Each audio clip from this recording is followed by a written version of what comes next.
So it's 7:05. So we're calling a recess. I need a mover and a seconder. Moved by trustee Dawson, seconded by trustee Chernos-Lin. All in favor? And any opposed? So we are now in recess until this room is cleared. And we are now in recess until the room is cleared. Thank you, everyone. So we've done the land acknowledgement. Do I have any? Well, before I start, since we have, so many people in the room, in the space, just to give a friendly reminder of the expectations and the meeting norms of these board meetings and committee meetings. The expectations are that speakers are not interrupted when they're speaking. This is a meeting of the Program and School Services Committee. So we'll be going through the agenda. And the meeting norms is the expectation that we treat others with dignity and respect at all times, especially when there is a disagreement. And the discussion will be in the committee, and trustees who may be online or in the room are also able to ask questions at the point where questions are permitted by trustees. And the trustees who speak do have a timer that will be on. And as a chair, I'll be keeping a speakers list.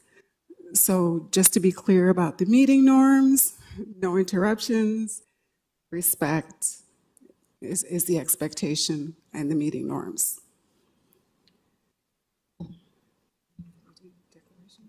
Okay, so the next agenda item. Okay. And also just another reminder that this meeting of the Program and School Services Committee is actually a continuation of the June 5th meeting. We didn't get through all the agenda items, so it's a continuation of that meeting. And because it's a continuation of that meeting, there are no oral delegations available at continuation of the meetings, but written delegations were accepted and they were submitted. And trustees do have those. So the next item on the agenda is declaration of possible conflict of interest. Do I have any declarations from any trustees? Okay, seeing none, we'll continue. And the next item is staff reports. And we're continuing with the report, Combating Hate and Racism Student Learning Strategy Update 2024. And we were just on our way through the speakers list. And Director Russell-Rawlins was the next speaker. Thank you very much. Good evening through you, Chair. Since June 5th and prior to June 5th, we have certainly heard from many members of the TDSB community, including many of the people who are here this evening. We have heard from community members and are listening intently to their worries, their fears, and concerns, especially for their children's safety and well-being at school. Despite not hearing from delegates this evening, we are listening. We have continued to accept written delegations so that community voices can be heard, and we continue to read emails that concerned members of the community are sharing. We have heard from Jewish families about rising anti-Semitism and the implications of adopting a definition of anti-Palestinian racism that could encourage further anti-Semitism and anti-Israeli sentiments. We have also heard from Palestinian families about the erasure and invisibility that their children are experiencing in our schools. We have heard from many allies. It is important to be as clear as possible about the facts and to address misconceptions. The Combating Hate and Racism strategy applies to all students and is intended to build a sense of safety, respect, and inclusion in our schools. Staff are not recommending that the board reopen TDSB's equity policy to introduce or revise any definitions. The use of the term anti-Palestinian racism was an effort to create space for Palestinian students to feel safe and express who they are. It was not intended to diminish any other student's experience or identity. TDSB's efforts to combat discrimination against Palestinian students or staff does not correlate with an anti-Israeli sentiment or approach, nor is it a position on geopolitical issues. We will continue to combat all forms of anti-Semitism. Our equity work must include all equity-seeking groups, including Jewish staff and students. We are against any form of hate and racism, and it has no place in our schools. We will continue to create safe spaces for Jewish, Israeli, Palestinian, Muslim, Christian, Arab, Black, Indigenous, Asian, South Asian, and 2S LGBTQ+ students, and all of our students.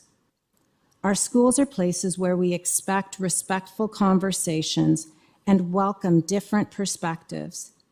If what happens in classrooms crosses into hate speech, harassment, bullying, or discrimination, we have mechanisms to address those behaviors, including in our Caring and Safe Schools policy and human rights policy. Our standard and aspiration for our behavior must be higher than our policies. As educators, we always start from a place of affirmation and respect, and how student identities can be positively represented in everything we do in schools and in our workplaces. That is why the first pillar of our multi-year strategic plan is belonging. This was intentional and grounds our work and our goal of academic achievement and thriving for every student. Our classrooms and schools must teach respect and dignity, especially when we disagree, and especially now. We must honor the humanity of every child. Our goals have always been and will continue to be to build community, to foster intercultural knowledge and understanding, to learn to empathize with the pain felt by others, to challenge the bias that leads to acts of racism and hatred, and to educate our students so that they can contribute to a safer, more inclusive, and just world. We want all our students and children to belong, achieve, and thrive. We are asking the board to refer the strategy back to staff for re-envisioning in a manner that is consistent with the belonging pillar of the multi-year strategic plan, and to affirm and respect our students' identities. We have begun good work in collaboration with our communities on these strategies. However, it's time to envision our approach to a positive framework that starts from the strength and pride in who we are individually and collectively, and to create a strategy with which educates students about preventing hate and racism through learning in the classroom, respects the diverse identities of our students and staff, and upholds dignity and respect when there are differing perspectives in our schools, creates respectful global and digital citizens, continues to identify and address systemic manifestations of racism and other forms of discrimination, and lastly, and importantly, reinforces all students' fundamental right to be free from discrimination.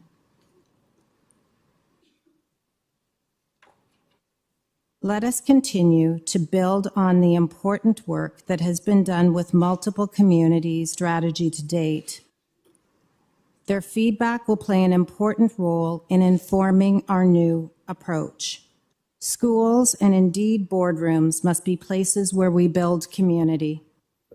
Dignified discussions are possible. It won't be perfect every day. We acknowledge that there is considerable work to do. This is important, essential, and courageous work that requires all of us to be leaders. We invite the community into helping us achieve this goal. Without you, it is not possible. If this is what we truly want, we have to work together to act in ways that affirm the right of every child, to be in school, be who they are, and to find respect, care, and love while they receive the education that they need to build the future they want. This is our opportunity for us to show what coming together as a community and having dignified discussions can look like tonight and every night moving forward. Thank you, Chair.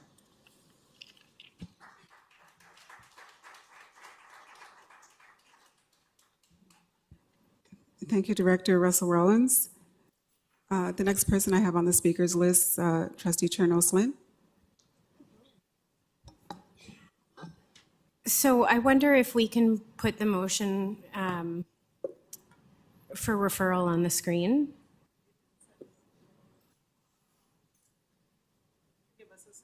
Okay, thank you. I'd be happy to speak to it first, and then I know others may wish to speak to this as well.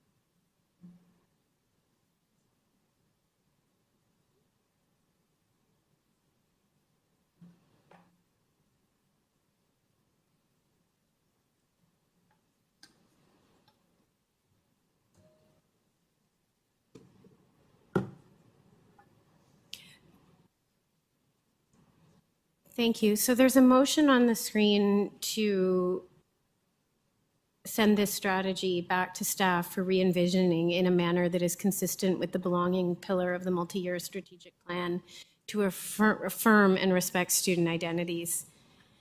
And I just want to express my appreciation to Director Russell-Rawlins for putting this forward and presenting it to us in a way that is reflective of the feedback that we've heard from thousands of people in the last week and a half. I have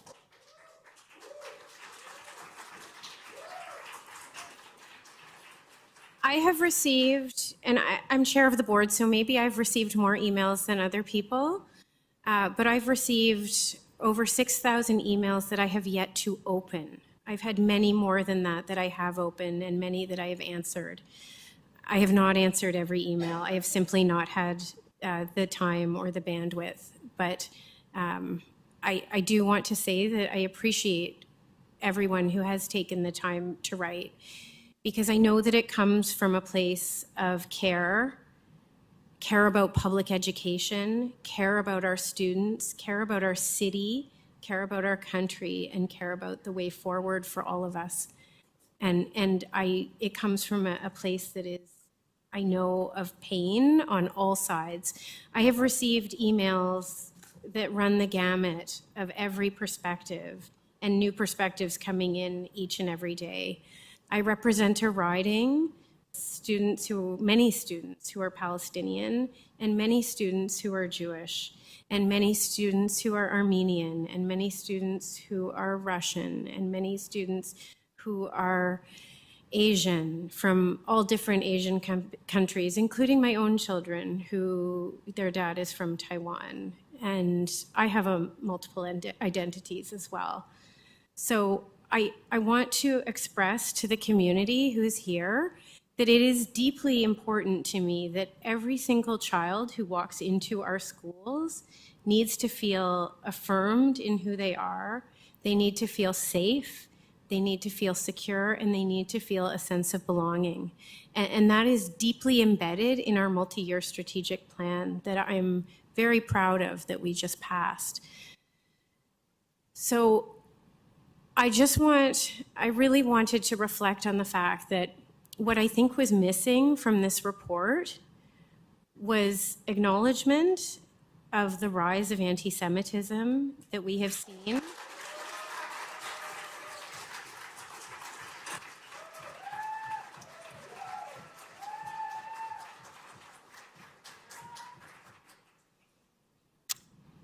This report was originally supposed to come at the same time as the bias, hate, and racism portal, the RBH portal data, and the human rights report. And I think if it had come at the same time, there would have been more context for this report.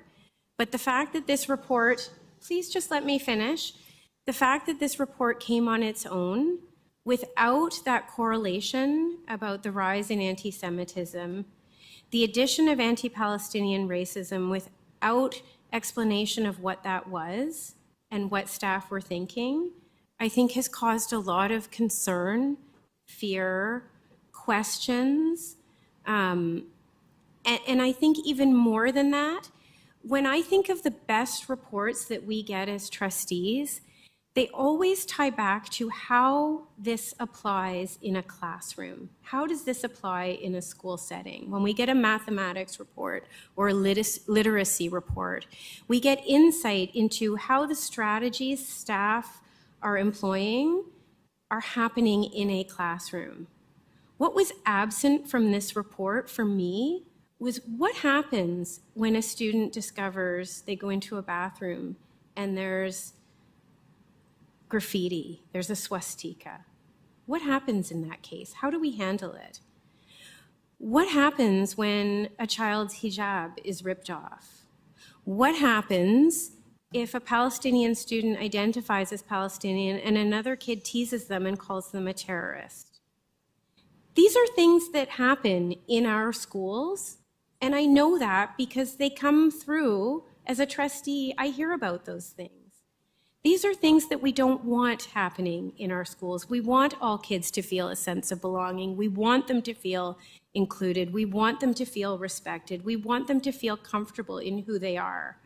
I can tell you that growing up in the TDSB, I went to a high school in the TDSB. I was one of the only Jewish kids in my neighborhood and at my high school, and I hid my identity.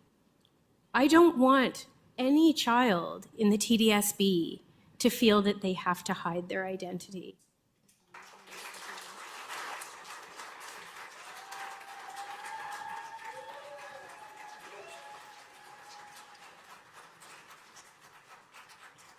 And by the same token, I want them to encourage their friends not to hide their identity. And I want them to meet friends from other cultures and other places. That's what makes the world, and I think particularly Toronto and the TDSB, so special.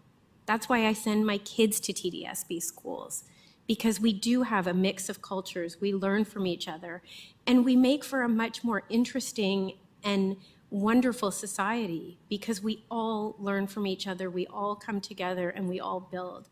So I just want to say thank you for staff, and I hope trustees will support this. Thank you.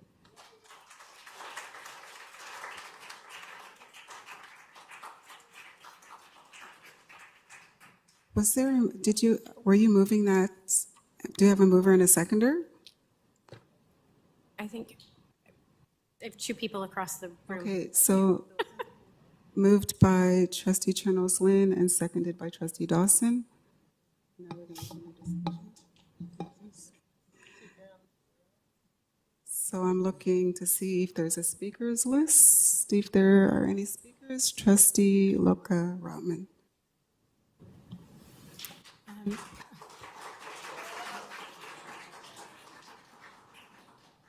Just a quick procedural question before I start. If I'm speaking on referral, do I still get to ask all the questions that I have of the report? No, I don't. We're on referral. We're on related to referral. We're Okay. on referral. So I have 7 pages of notes that I've prepared between the meeting 2 weeks ago and the meeting tonight. Let me see how I can frame this as a referral.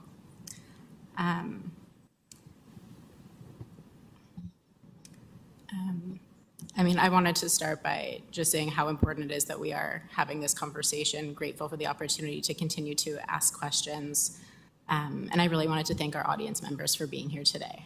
Whether you are a TDSB student, parent, teacher, alumni, or community member, your voice matters. I know that a lot of you were disappointed that we were not taking oral delegations this evening, but I want you to know that we are hearing you. I am hearing you. Your voice matters. Thank you for being here. I'm listening, and I think staff are listening too.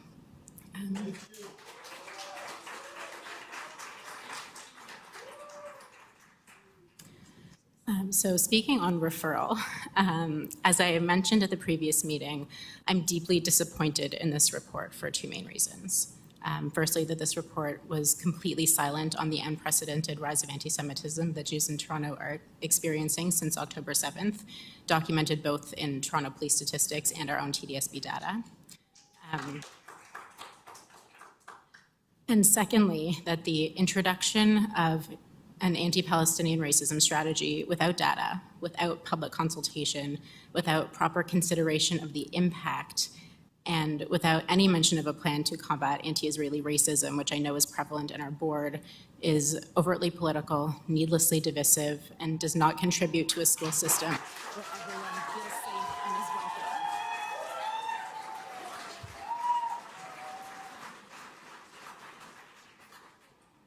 is welcome. By including APR in such an obscure manner after listening to a small but loud group of agitators in place of data or public consultation, my fear is that it will be, again, weaponized to target Jewish and Israeli TDSB families moving forward as it has in the past. And as I mentioned at the last meeting, I speak from very personal experience on this issue.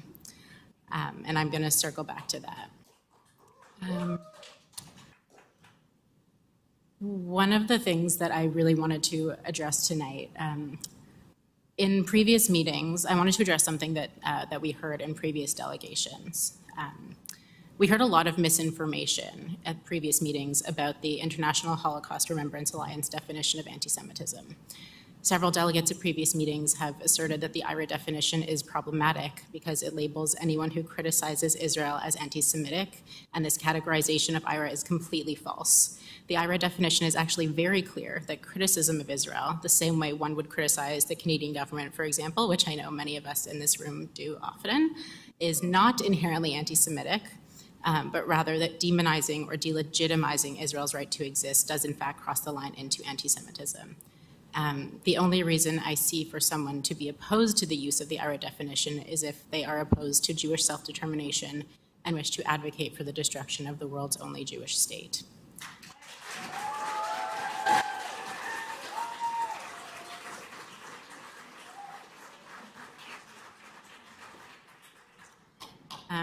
I would also like to remind my colleagues that the IHRA definition is the definition formally adopted by our provincial and federal governments.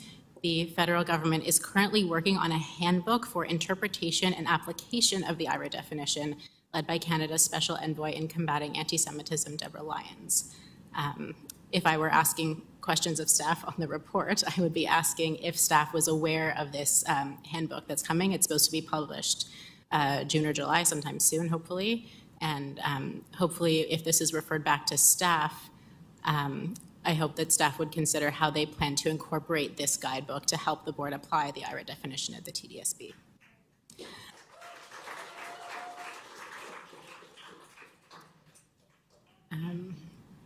The TDSB has an obligation to ensure that all children, no matter their background, religion, culture, race, ethnicity, or home country, feel safe and secure in the school environment.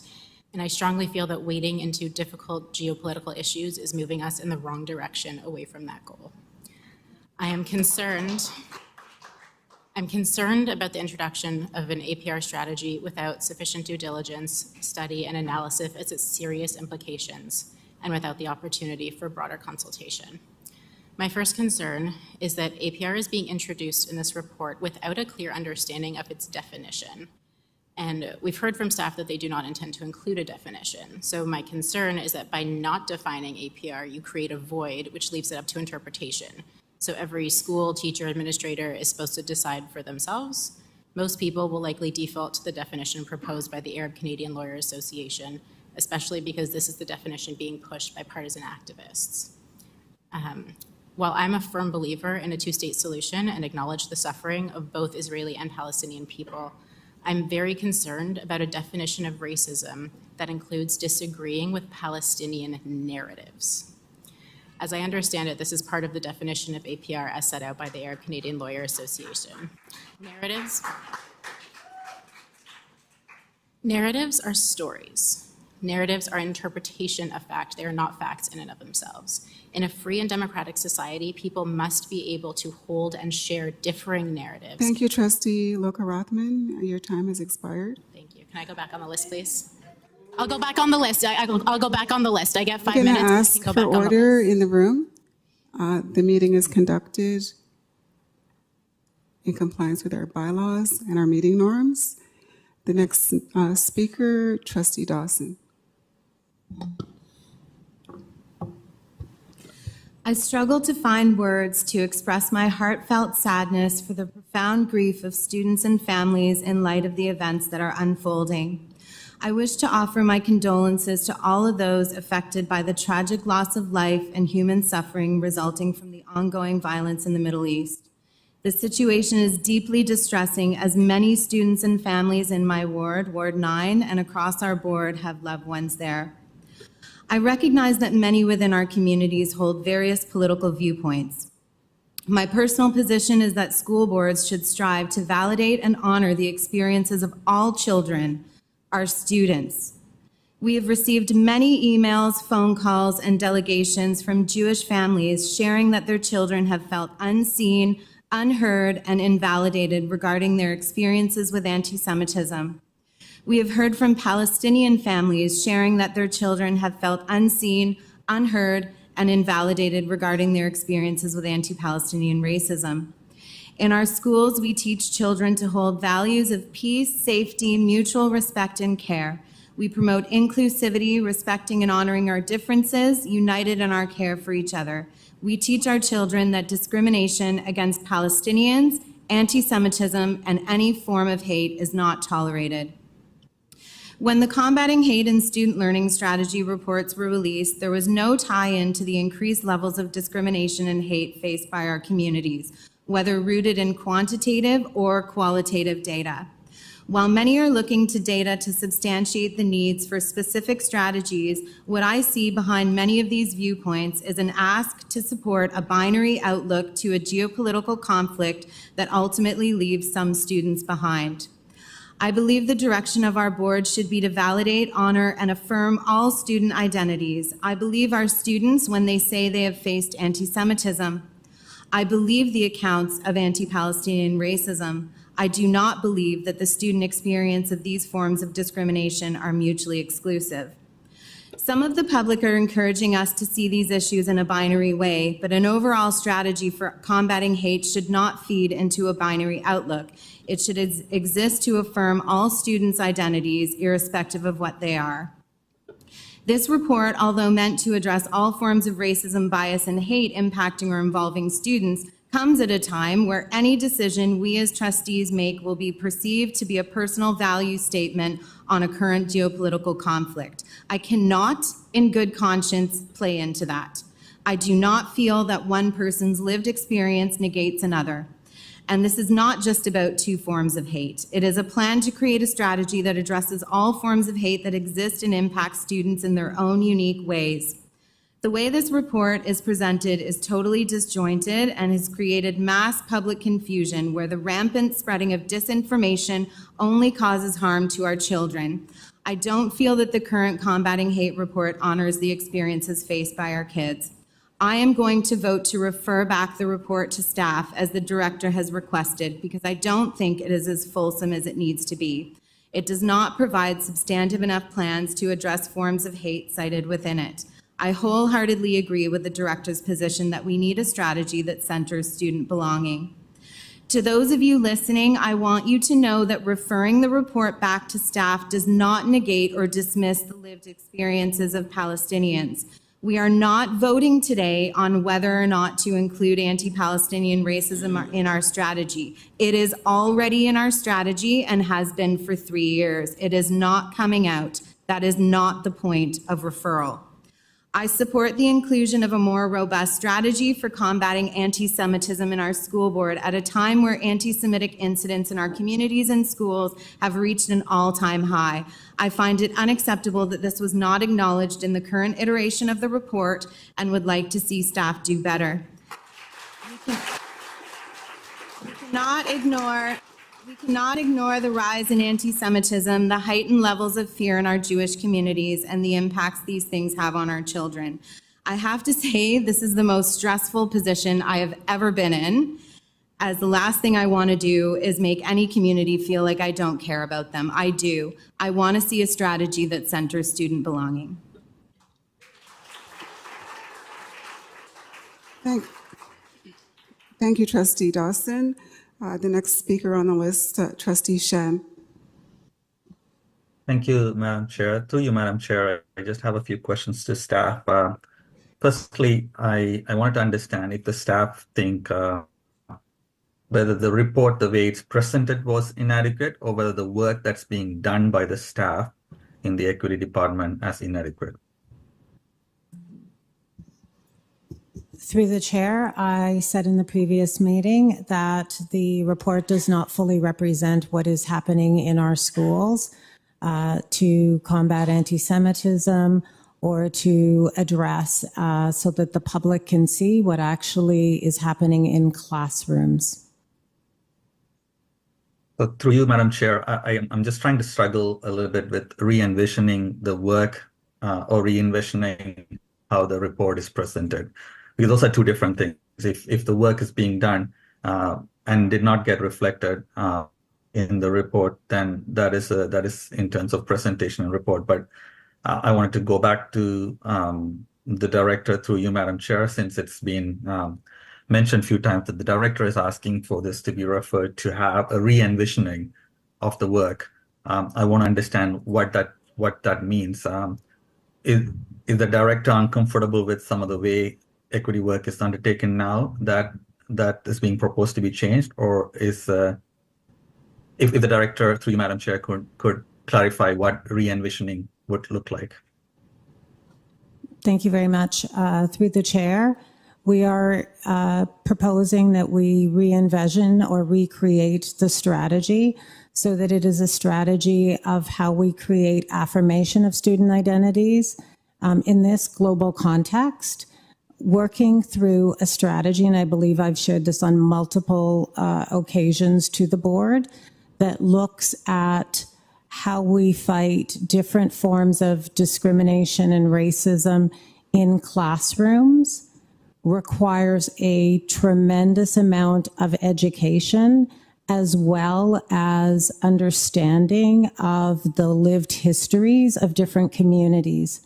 In this context, I simply don't believe that we can get to a point where there is consensus and we can move together as a community, looking at the histories of people on land and geopolitical movements in a way that is sufficient and comprehensive enough to not marginalize any group of students.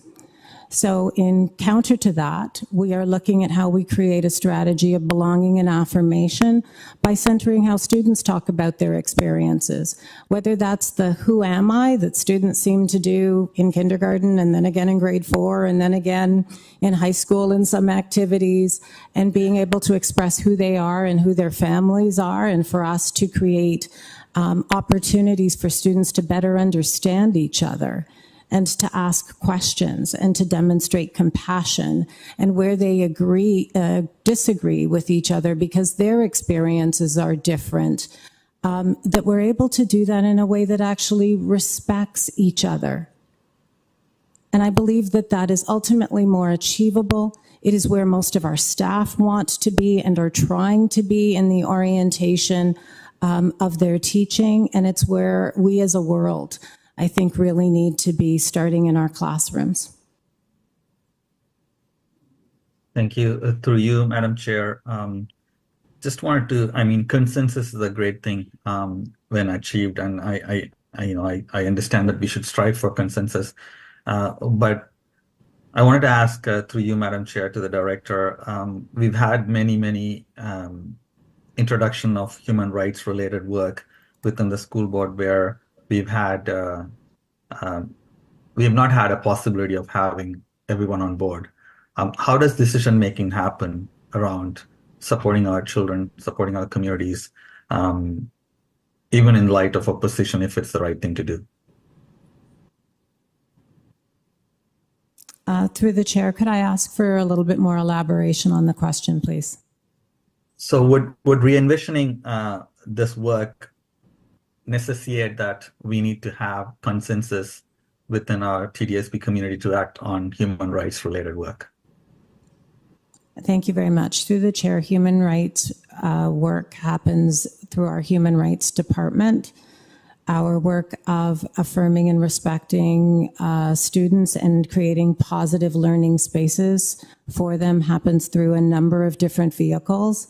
We are not naive that we are going to get consensus about everything that is said in classrooms or every learning experience set out by a teacher. What this strategy will do, though, is shift the orientation from defining what is hate to how we help our students to understand each other by sharing their experiences and making connections to their learning. For you, Madam Chair, we heard from our human rights report that incidents of anti-Semitism has been on the rise, significantly high, and we hear concerns about the need to address it in a meaningful way. So having a strand in our combating hate and racism strategy that focuses on anti-Semitism, wouldn't that be an effective way to focus and create resources, create PD to address the concerns that are being raised? Or is it better to not have specific strategies? Through the chair, perhaps it is possible to have specific strategies. I'm suggesting to you that a way forward that most of our educators and staff are already equipped to do and could more easily do with the support of our equity team, which does very good work, is to be able to create opportunities for students to share who they are and what their families' lived experiences have been in meaningful ways, and to create a culture of understanding, compassion, and respect in understanding who we are and how our experiences are shaped by our identities. Thank you. Through you, Madam Chair, I wanted to ask about the concept of anti-Palestinian racism and how long has the school board utilized or mentioned or deliberated on anti-Palestinian racism according to the director's knowledge or any of the senior staff's knowledge, and just the period of time that we've been working on or deliberating on anti-Palestinian racism. Thank you very much. Through the chair, I think the term has been used sporadically over the last 3 years with the intention of not looking at a particular definition, but as a signal of acknowledgement to the experiences that our staff and students have shared, and looking for ways to create the conditions and/or resources for students' identities to be better understood in our classrooms and in our system. Thank you, Madam Chair. Through you, thank you, Director. Through you, Madam Chair. Thanks to all the staff who worked on this report. I completely agree the report is not adequate for multiple reasons, including the fact that it did not address the level of anti-Semitism that we are seeing within our schools, within the society, and did not adequately address ways in which it will address anti-Palestinian racism. And I've been generally critical that we need to do more in many of these areas. Having said that, the staff within the anti-racism, anti-oppression team have worked very hard to continue to advance these work despite many pressures against these programs, against these initiatives, globally and locally. And, we were looking forward to having the staff work on addressing these concerns with a 2-year plan, as you remember hearing from them, that with this report being received, they would start working on a plan and working on doing a bit of a concrete strategy that could actually be measured as well, which will address many of the concerns we are talking about. My sense was that sense of belonging was always part of this work. When we heard our reports around anti-Black racism and heard about the Center of Excellence for Black Students' Achievement, sense of belonging was key concept in that. And we see that in the Indigenous education concept as well. So I don't think it's a new thing. I think it's an enhancement that we could work definitely on. So I would strongly encourage folks to receive the report and enhance it with additional motions or additional things that we need to do, including a stronger position and stronger stand on addressing anti-Semitism. But it's important to receive the report and continue the work and stay the course that we are staying in. Thank you. Thank you, Trustee. Jan? The next speaker, Trustee King. Thank you, through you, Chair. I have great respect for the remarks and the perspective of the director, of my trustee colleagues, and of the TDSB community that I've heard from. I've given very serious consideration to what it means to refer this report versus what it means to receive it. And I want to share some of my thinking and my own perspective. I feel that the report captures some of the very important work that has been undergone and some of the progress that has been made to combat hate, while also highlighting glaring concerns and opportunities that need considerable attention. I think both the content of the work and the presentation of it would be improved by stronger correlation to what is evidenced in the race bias and hate portal reports, like the alarming rise of anti-Semitism, the prevalence of homophobia, and the constant occurrences of anti-Black racism. It would also benefit from the evidence of impact through educator and student reflections. At the same time, I think that we ought to be careful about relying on the portal data to justify the need for work in any particular area, knowing that not all identities are captured and not all incidents are reported. There are also experiences of racism and bias that are not captured by the portal nor by human rights complaints, but they exist structurally and are very much felt by students. This is the Black child who sees that they are over-disciplined compared to non-Black students. This is the one First Nation student in a school who becomes the subject of mockery during a multiculturalism assembly. Or this is the Jewish or Palestinian or lesbian student who feels unsafe to share their identity and discouraged from sharing their lived experience in their schoolwork. I think there'd be great benefit in respecting the different experiences of racism and hate, while also generating greater focus on common experiences and themes of belonging, displacement, and othering. As an example, I've seen how Tibetan students in Parkdale identified with the experiences of Palestinians and spoke intelligently about their own experiences, and how newcomers from Ukraine and from Mexico, sitting side by side, might find relation to each other.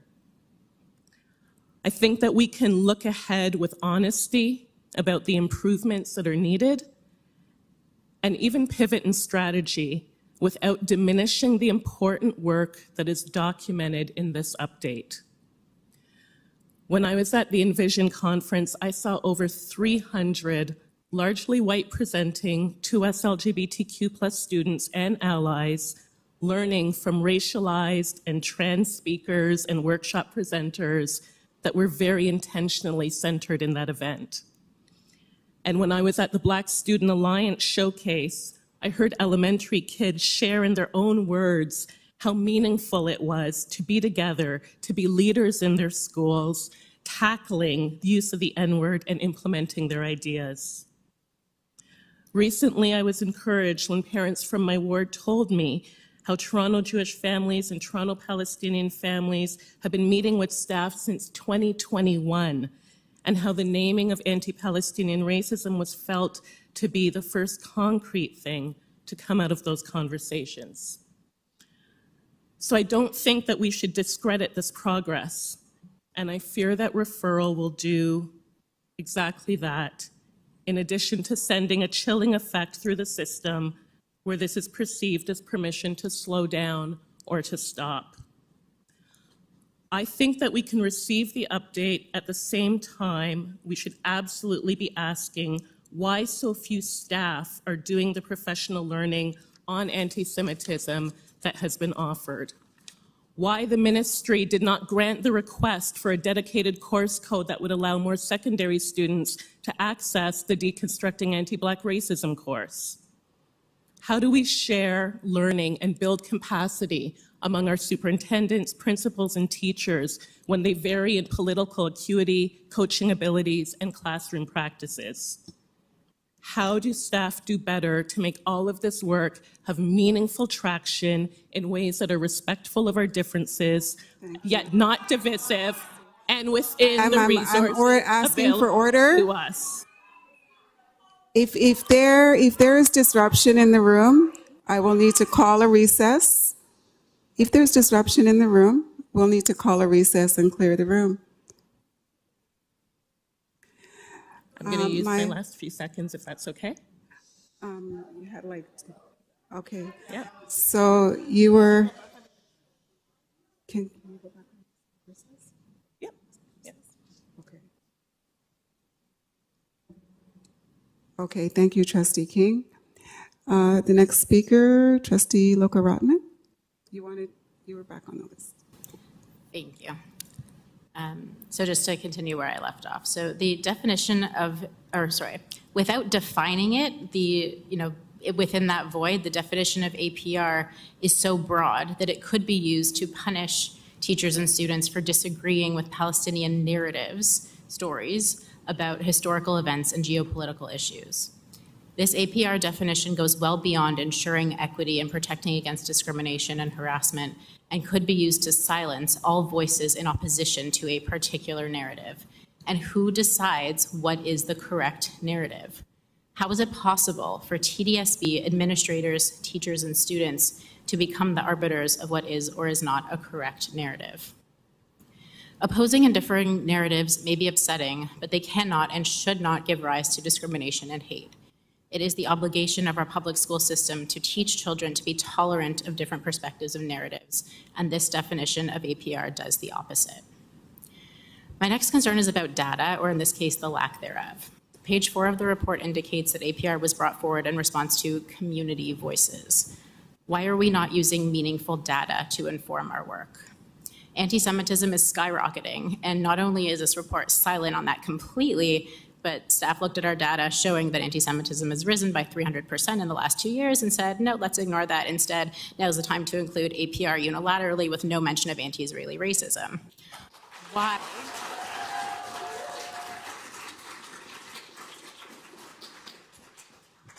Why are we singling out a single nation for an anti-racism policy when our city and public school systems serve students and families from many different nations?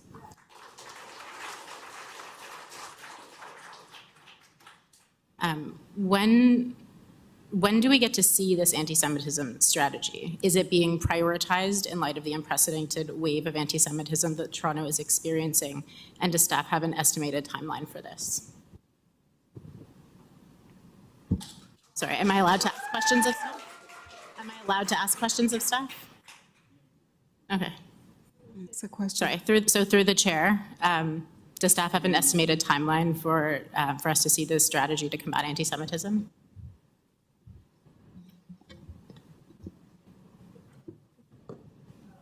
Thank you very much. Through the chair, if the referral back to staff is not successful, there will be strategies will come forward in the fall. Okay. I'm going to ask for order in the room. Trustee Lulka-Rotman. Would the board be consulting Jewish organizations as a part of this process?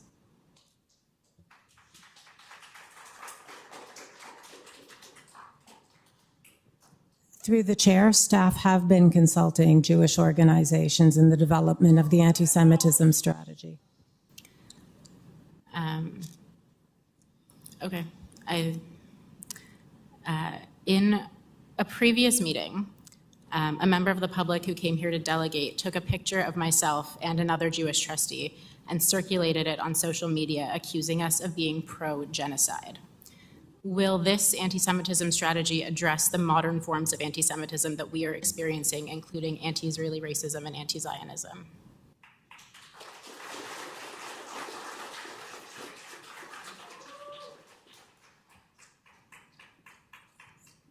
Through the chair, yes, this strategy will address modern forms of anti-Semitism. I also want to point to other mechanisms, such as the human rights policy, in which forms of discrimination and hate, including anti-Semitism, are responded to through this board. A recent survey from February of 2024 in the Canadian Jewish Studies Journal found that 91% of Canadian Jews affirm a core Zionist principle of Israel's right to exist as a Jewish state, with 6% being unsure and only 3% being opposed. For a community as non-monolithic as the Jewish people, this is an astonishing consensus over Zionism. It shows how fringe and unrepresentative several delegates were at our previous meetings. Despite how vocal they are, it shows that when you attack Zionists or Zionism, you are attacking 9 in 10 Canadian Jews, demonstrating the pressing need for our board to address anti-Zionist hate and countering anti-Zionism strategy. It also highlights the risks of associated with listening to loud voices in place of meaningful data. By including APR in this report with no definition and no meaningful data, the board has opened the door for the conversation to be defined by a vocal fringe of anti-Israel activists pushing a problematic definition that has already been used to target myself and could easily be used to target other Jews and Israelis in the TDSB. Many of you know that in 2021, I was targeted by a malicious code of conduct complaint in which accusations of APR were weaponized to silence my criticism of learning materials that contained glorification of terrorism and anti-Semitism. Just last week, emails were received about a tweet from the TDSB's Jewish Heritage Committee that was retweeted by a Jewish trustee. The tweet was a photo of 50,000 Jews in Toronto participating in the UGA's annual Walk with Israel, which is a 55-year-old community tradition. The tweet read, "Over 50,000 people walking together for peace and unity." Several emails were received last week claiming that this tweet was an example of anti-Palestinian racism. This is a refreshingly transparent demonstration of how anti-Palestinian racism can be weaponized against Jews here on our board. There is nothing wrong nor racist about the 50,000 Jews and allies who gathered on June 9th in solidarity with each other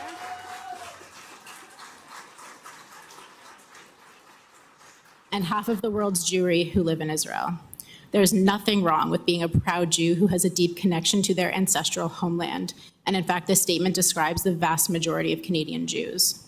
Fringe activists do not get to police Jewish identity or expression, but these emails were a very clear attempt to do just that and shows exactly where the activists pushing for this intend for us to end up. And for Trustee the record, Lulka-Rotman, your time has expired.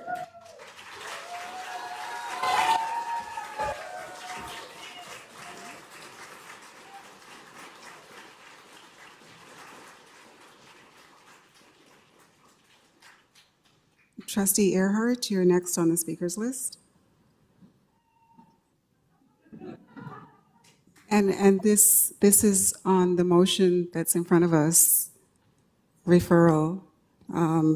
It's on the screen, it's on the slide. Thank you very much, and I hope you can hear me okay. I'm on the screen. Yes, we I can don't hear have you. prepared remarks. The more I hear, the more I wonder if it truly matters whether we accept or refer. I put that out there because it feels to me like the work is ongoing, irrespective to affirm all identities. Though I respect that what the director has put forward has been a proposal to go back to look at affirming identity and belonging. And that really resonates with me, that the role of Toronto District School Board must necessarily be one that affirms of all identities of children. I wanted to, like, in grounding me for what I've been receiving by way of comment from community, and also for motions being put forward, I have really turned to the Convention on Rights of the Child, an imperfect document, but what we have to guide how we honor children and the kind of experience that they have a right to at school. And Article 2 always stands out to me. I thought I would read it, to respect and ensure the rights to each child without discrimination of any kind, irrespective of the child's or his or her parents or legal guardians' race, color, sex, language, religion, political or other opinion, national, ethnic or social origin, property, disability, birth, or other status. And then also shall take all appropriate measures to ensure that the child is protected against all forms of discrimination or punishment on the basis of the status, activities, expressed opinions, or beliefs of the child's parents, legal guardians, or family members. So this is something that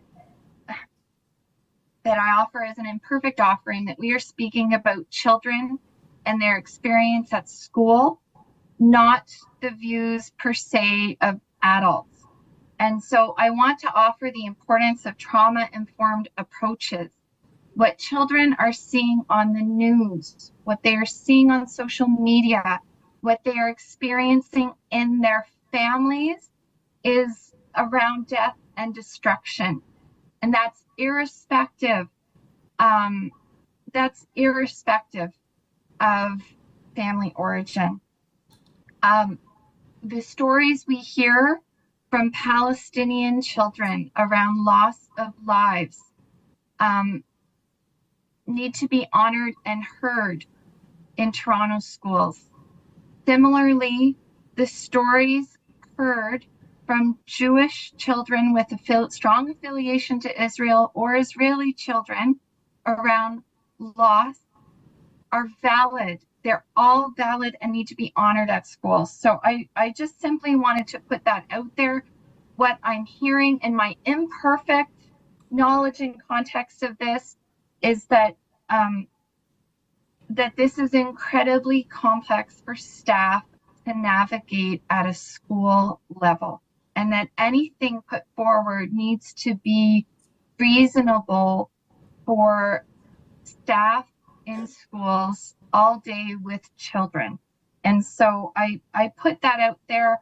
I also want to flag that what I've heard from community by way of the comments we've received, there's one that really sticks to me that I want to speak to, that I've heard, not of every of the thousands of messages we receive, but enough that I think it bears mention, is I heard in some messages a comment, how many Palestinians are there anyway in our schools? And I wanted to challenge that concept, regardless of this, if this report is accepted or rejected. I don't think numbers should matter when we're speaking about human rights. So I found that a challenging perspective that I heard back from community, a problematic perspective. I think we need to get with honoring children in their identity. And I wanted to convey that very clearly tonight, and thank you very much. Thank you, Trustee Ehrhardt. I'm not seeing any further speakers. Oh, excuse me, Trustee Lulka-Rotman. Thank you. For the record, I was at the walk, and it was a beautiful display of love, unity, and peace in celebration of Toronto Jewry, which I nor anyone else need to apologize for. My question, what steps are staff taking to ensure that if this report is passed, that APR will not result in similar politically motivated targeting of Jewish and Israeli students, teachers, and families in the TDSB? Thank you. Excuse me. Thank you very much. Through the chair, we have heard the concerns of community with respect to the definition. I want to be clear. For 3 years, I have spoken about the limitations of definitions. Our work must be shifted to not denying that anti-Semitism or discrimination exists against Palestinian or Black or queer students in our system. Our primary focus must be on creating spaces of understanding where our students' identities can be expressed and understood and respected. So we have heard that there are concerns about how anti-Palestinian racism is framed. Respectfully, our students who identify as Palestinians are only asking for the opportunity to say their name, to describe their family's experiences, and for that to be heard, not agreed with, but to be heard and respected as all other students' experiences should be heard and respected in our classrooms. That is what this strategy will represent. So I absolutely agree that all students' identities should be respected. That has to include Israeli families as well. And I think that if you're going to go down the road of APR, it cannot be without an anti-Israeli racism strategy as well.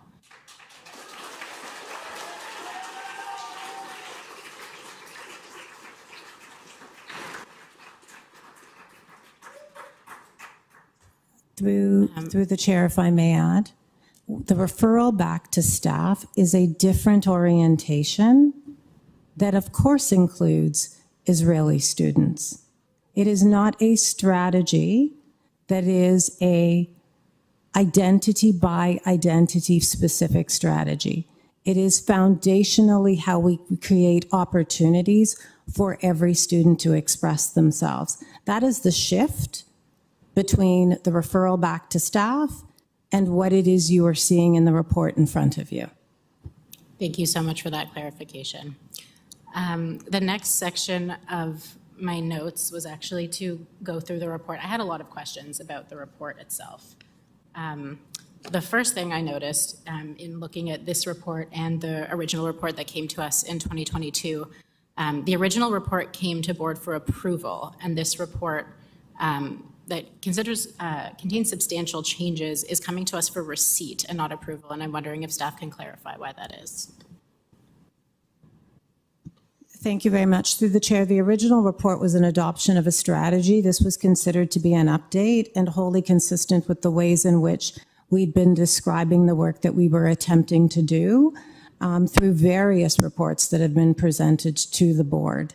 We recognize that the isolation of anti-Palestinian racism without the kind of explanation that we have offered has raised significant concerns, particularly in light of the rise of anti-Semitism and the ways in which the definition of anti-Palestinian racism has been recorded by different groups.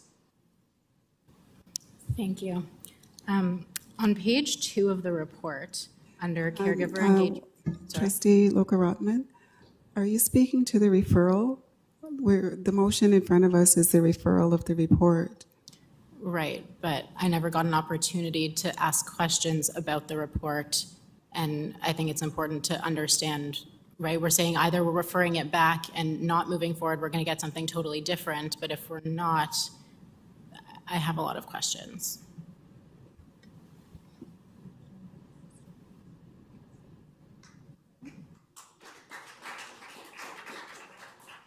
If you give me a moment, I just want to check in with governance. Thank you.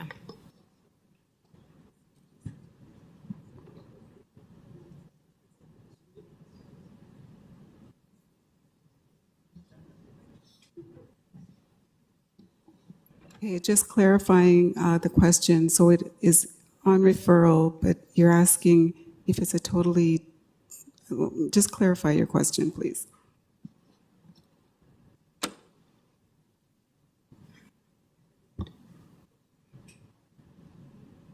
Look, this report has been weighing on my head for the last 2 weeks, and I have a lot of questions that have been ruminating in my head, and I'd really like the opportunity to ask the questions respectfully. So what's on the floor right now is the motion that's on the screen.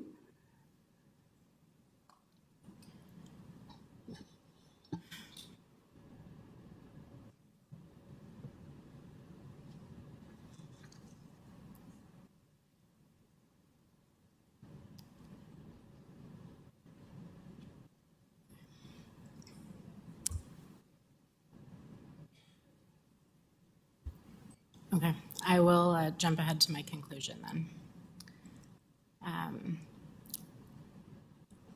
Everyone deserves to bring their full selves to the classroom. I think we all believe that.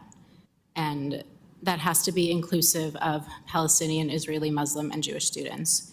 However, I'm concerned that staff have underappreciated the intent of activists to use the classroom, to use this outside the classroom as a means to target, harass, and censor those on the board that have contrary views to their narrative on the Israeli-Palestinian conflict, principally criminalizing those that believe in two states for two peoples. This is a direct quote from the TDSB website in the human rights section. Intention versus impact. Intention is not required for discrimination to occur. Discrimination is often, though not always, unintentional. What matters is the result or impact of the action, inaction, or rule. Discrimination is often subtle and requires a nuanced analysis. While staff may have had good intentions here, we cannot ignore the very real impact that this report will have by politicizing and polarizing our TDSB community. You have already seen in the thousands of emails that we have received and how full the room and the hallway and the room down the hallway is tonight. So I'm asking my colleagues, please consider the impact that this report is already having on our Jewish students, teachers, and families, as witnessed by the turnout here this evening. And let's give staff the opportunity to get this right and allow the TDSB to continue to be a welcoming place for everyone. Thank you.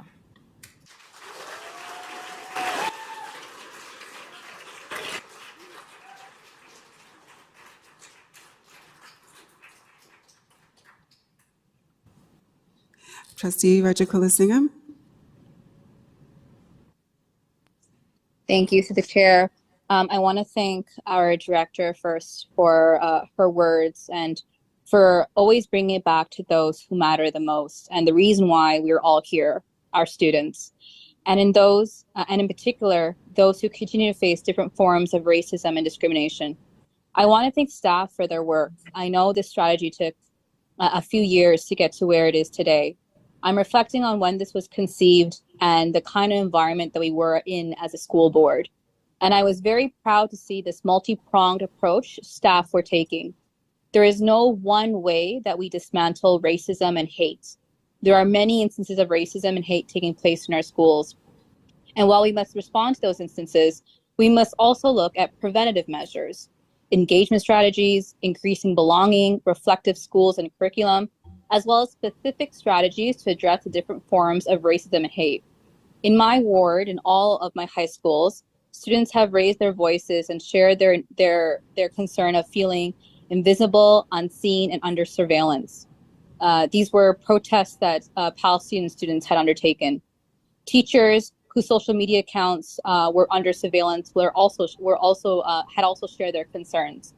No student should feel this way at school, and no staff should feel this way at their workplace. And this applies to all of our students, our Indigenous and Black students who have a long history of institutionalized racism in this country, our trans and queer students, and of course, our Jewish students who are descendants of Holocaust survivors, and ensuring we speak about that intergenerational trauma. I also want to say it's important to recognize that students can feel multiple experiences at once. They are all valid. There is not a single, and I want to also reiterate that at our trustee table, there is not a single Palestinian voice. We cannot speak for them, but we must acknowledge that they want to be seen, celebrated, and empowered like we do all other identities. I think it's a powerful thing if we recognize one another's experiences and how we are all linked through our shared lived experiences, especially those that come from underserved, oppressed communities that have faced a long history of oppression and hate. As a Tamil student, when I was a child, and our families back home were facing different forms of oppression, the Holocaust was the example my father used to teach me about what happens when unchecked racism escalates. As a Tamil student who was mocked in our TDSB schools and asked if I was a Tamil tiger, I can relate to Palestinian students and the feeling of being surveillance and perceived in a way due to biases and stereotypes. I think these types of strategies help students, help our teachers to build capacity to address multiple experiences that exist in our classrooms, especially in a board that's as diverse as ours. I don't know what it feels like. I don't know the experiences of our trans students or our Black students and what they feel in our schools. And in those instances, I need to listen and share and show my solidarity. I'm not on this committee, so I'm not able to vote, but I hope that whether we vote to referral or vote it down, I really hope that the version that comes back doesn't erase identities or doesn't ask for the erasure of certain identities. I think this approach is really helpful, and I hope that we can see the work continue. We're not going to see a decrease in these instances instantly, but we need to put strategies in place so that we can see a decline over time. I really want to thank staff for their work on this, and I hope that we can see this work go forward so we can address the real lived experiences of our Indigenous students, Black students, queer and trans students, Jewish students, Palestinian students, Muslim students, all students that are facing different forms of hate in our schools. Thank you. Thank you, Trustee Reggie-Colasingham. Trustee King. Thank you through you, Chair, and thank you, staff and Director, with your patience through our considerations and questions. I want to be very, very clear in understanding whether this direction and the work of re-envisioning and shifting to a focus on belonging, whether that is dependent on this report coming back to staff in order to progress in that direction. Through the chair, yes, it is. Thank you.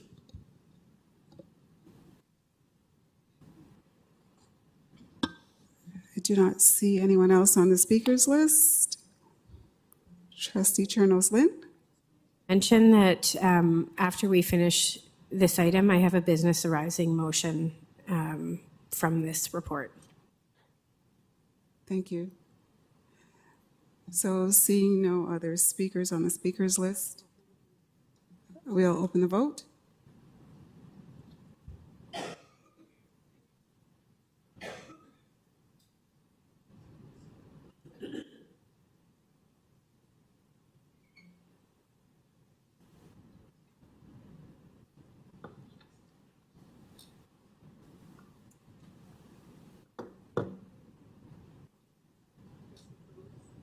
Shan opposed.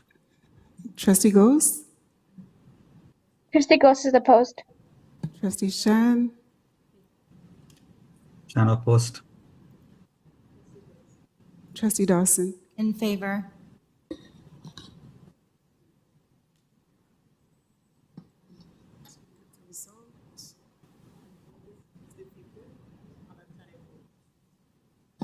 Okay, so that motion is defeated on a tied vote.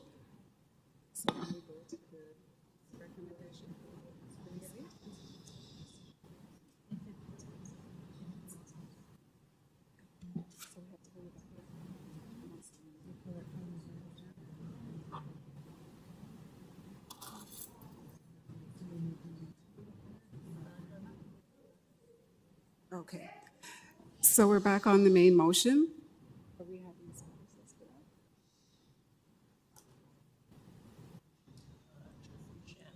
Trustee Shan? Okay. So did we have a mover and a seconder? So we need a mover and a seconder for the main motion. Receipt? Madam Chair, I Trustee can King? move to receive the report. Are you seconding, Trustee Shan? I can move a second. I don't know if anybody else moved it. I can move Moved it. by Trustee King, and are you seconding, Trustee Shan? Yeah, yeah, I can Yes. second it. Thank you. Okay. So that is in front of us now. Do we have anyone on the speakers list? Trustee Lulka-Rotman. Oh, pardon me, Trustee Lulka-Rotman. Trustee Shan was on the list first. No, Madam Chair, I was just going to move the motion to receive it so I can stay back on the list. Thank you. Okay, so you were just moving and you're not on the speakers list. Okay, thank you. Trustee Lulka-Rotman. Okay, well, at least I get to ask the rest of my questions. So on page 2 of the report, under caregiver engagement and learning, it says that the content for the learning should focus on the areas represented in the data presented from the racism, bias, and hate portal.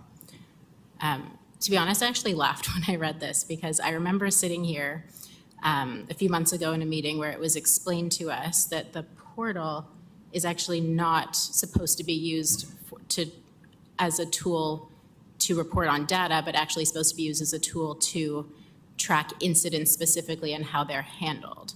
So this was a little bit confusing for me, and I'm wondering if staff can clarify. Thank you very much.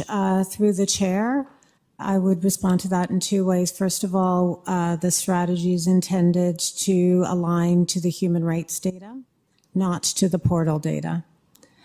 Secondly, the work of the equity team is often centered on helping schools to respond to incidents of hate and racism, and that also informs the professional learning that they offer system-wide. Okay, just because on page 2 it does say that the content should be focused on areas presented in the portal. It does say that here on page 2 of the report. Under student leadership, it talks about creating safer, more inclusive and respectful learning and working environments in schools by raising awareness among their peers, planning student events, creating resources, and influencing learning at the school. So I'm wondering if we're asking students to create resources and influence learning, who is supervising the vetting of these resources? Thank you very much. Through the school, that is normally done by school staff. Is sometimes working with community partners, parents, members of the equity team. There have been instances where this happens across schools, and so school staff collaboratively work with students to create and moderate these experiences and to provide feedback around what's appropriate. Thank you. On page 4 of the report, it says that APR has been included in response to student and community voices. And I'm wondering, was this individual students or was this organized student groups? Through the chair, This was both individual students who have told stories, told their own experiences in our schools. Sometimes it came through groups of students at schools who asked to speak with principals and or members of central staff. It came through a variety of different routes over the last 3 years. And are these student groups affiliated with other community groups? Through the chair, none that I'm aware of that have directly influenced our responses. Thank you. On page 5 of the report, it talks about the Equity, Anti-Racism, and Anti-Oppression Department. I'm wondering if staff can talk a little bit more about the Equity Department. What qualifications does one need to work in this department? Are they actually OCT teachers?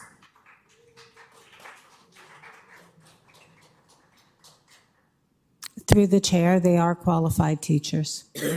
And how many people work in this department approximately?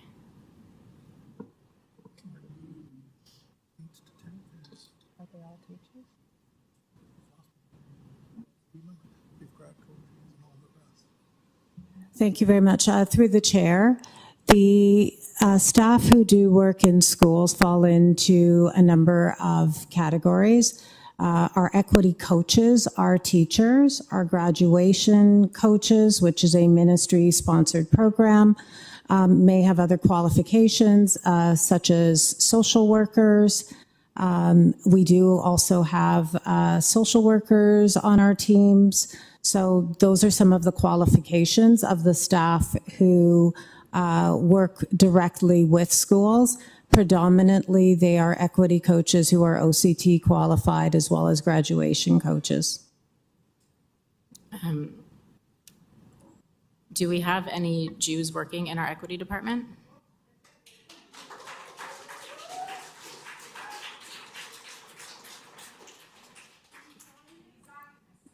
Thank you very much. Through the staff, it is not appropriate for me to be identifying individual staff members. Okay. What kind of training does the TDSB provide for these individuals? Have they received training on anti-Semitism and anti-Israeli racism? You want to answer that question? Thank you, and through the chair, those within the equity department go through regular training for anti-Semitism, Islamophobia, a variety of different areas through the course of the year. It's interspersed so that the team does meet on a regular basis and engages in professional learning. Thank you. The report talks about the equity referral process, and I was wondering if staff could tell me what that is. Thank you. Through the chair, it is a process where schools can make a request for support in a particular area that they are interested in pursuing based on student needs. So that may be support with identifying how to support students with Muslim identities. It might be supports for addressing homophobia and transphobia. It might be support in aligning their teaching strategies to the new Holocaust curriculum. It might be combating anti-Black racism based on a number of incidents that are occurring in schools. It is the way in which the team receives requests for support in schools based on schools' needs.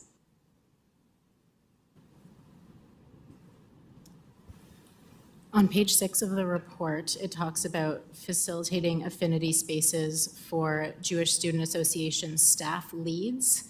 I'm wondering, does this include all Jewish staff or just if they're leading a specific JSA group? How are we supporting our Jewish staff, especially those who work in schools where they may be the only Jewish staff member or even the only Jew? Through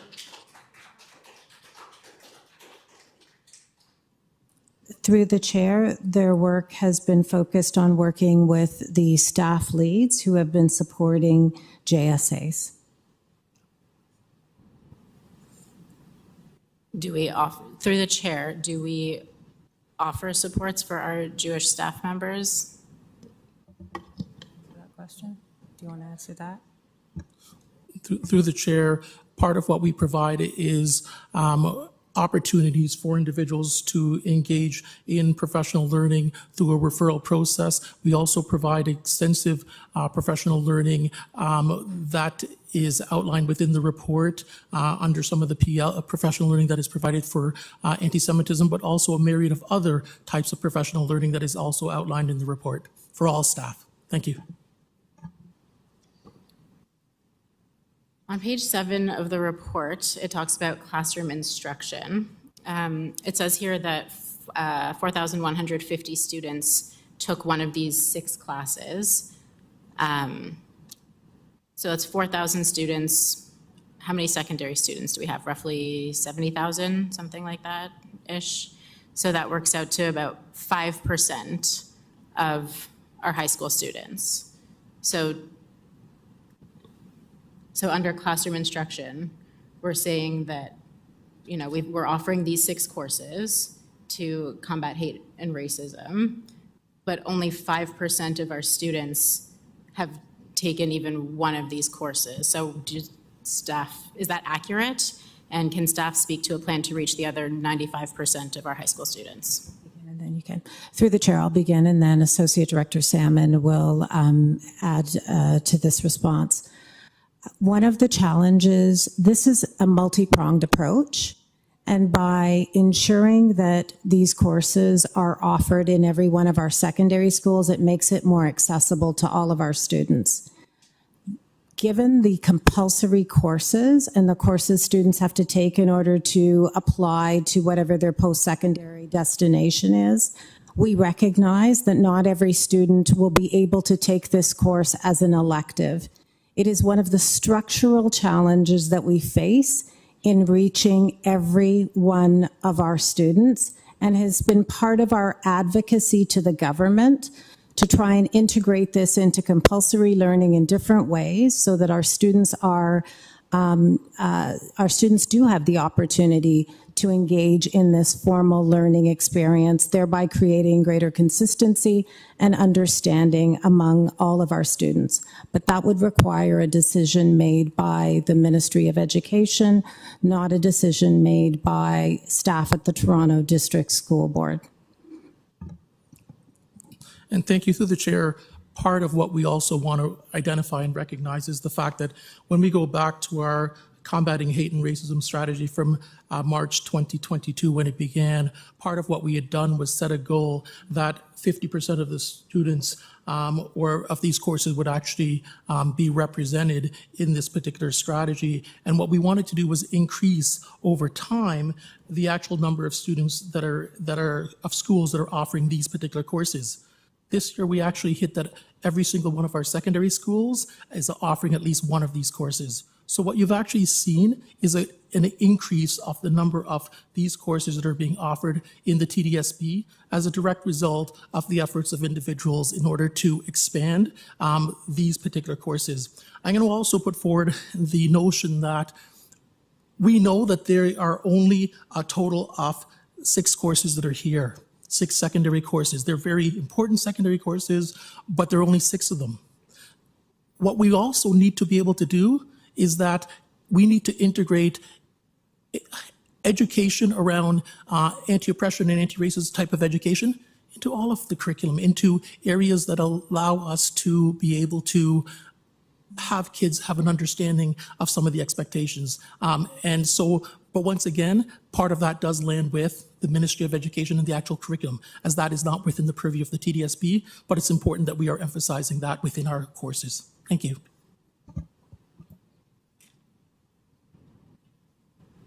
Thank you, through the chair. On page 8 of the report, it talks about how we're supporting the staff who are offering these courses. Teachers teaching these 6 courses were offered a 4-part foundation series. Who is leading those series? So thank you, through the chair. Those courses are led by a variety of different individuals with respect to the modulates, and part of what we want to be able to do is provide a high level of instruction for those particular staff members. So it's not one particular person because we have a wide range of areas that we're actually covering. So it's a variety of individuals. Thank you.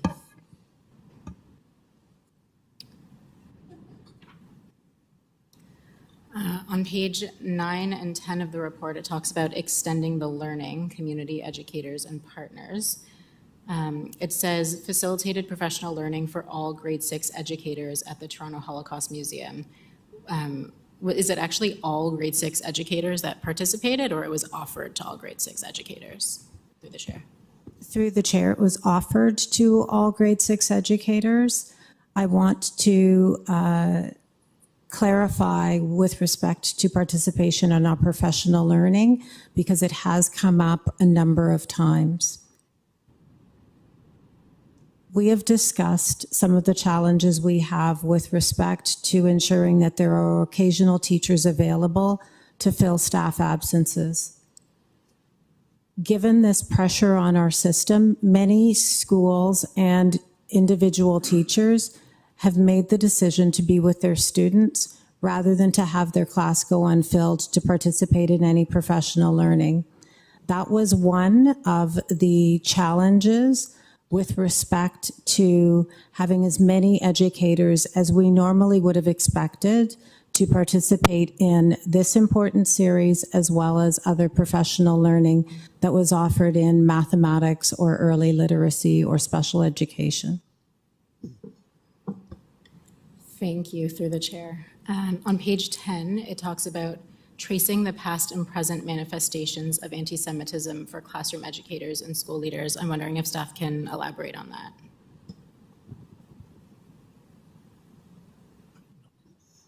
Thank you very much. Through you, Chair, we do not have that information, but would be happy to provide it directly to the trustee. Thank you so much. The next bullet point, it says exploring specific strategies and learning tools that educators can use in classrooms and school spaces to respond to anti-Semitic incidents. Can staff please provide some examples of these specific strategies? Through the chair.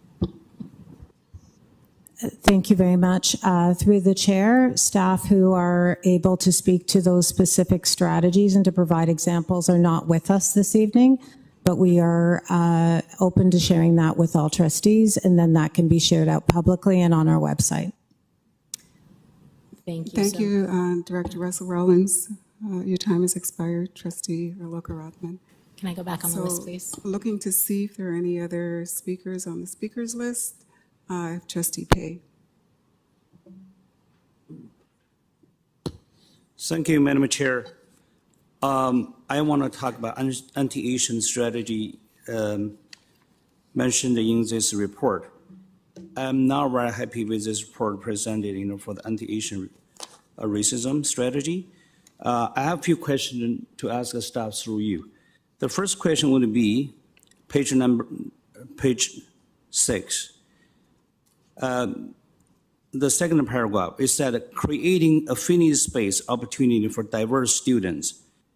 Etc. Black Student Association, Gay Straight Alliance, Jewish Student Association, Muslim Student Association, Palestinian Student Association, Tamil Student Association.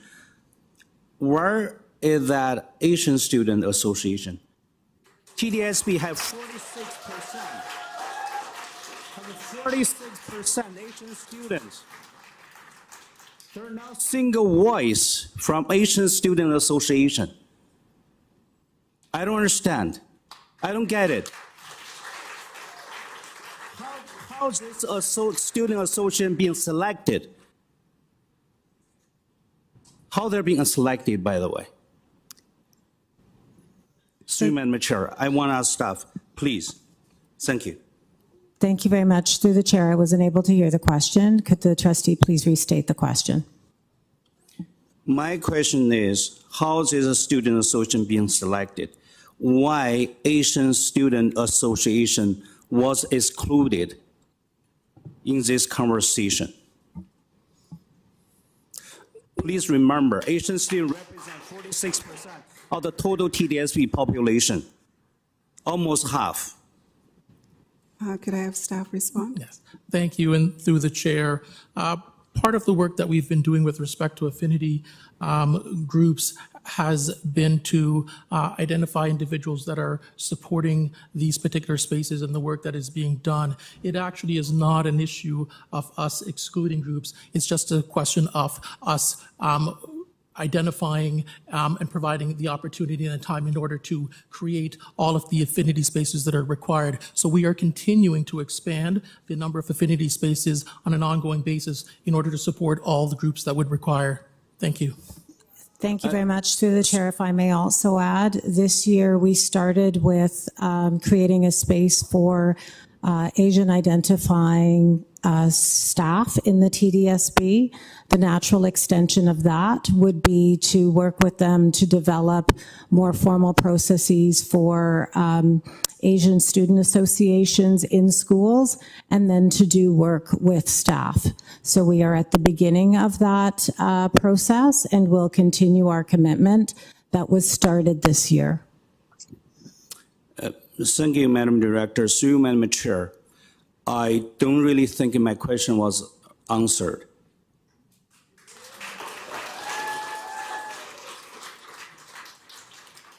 I want to ask the staff again, through Madam Chair.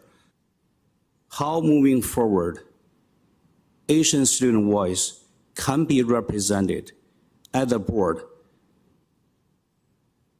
At the board, we cannot just favor one group of the voices while ignore the other groups. Thank you.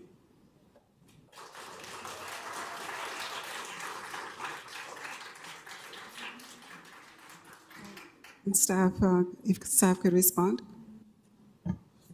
Thank you, and through the chair, we continue to expand the number of groups that we are providing affinity spaces for as we move forward in this particular strategy.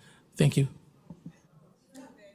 Sorry, through Madam Chair, I'm going to ask third time. I still didn't get the answer yet. Please.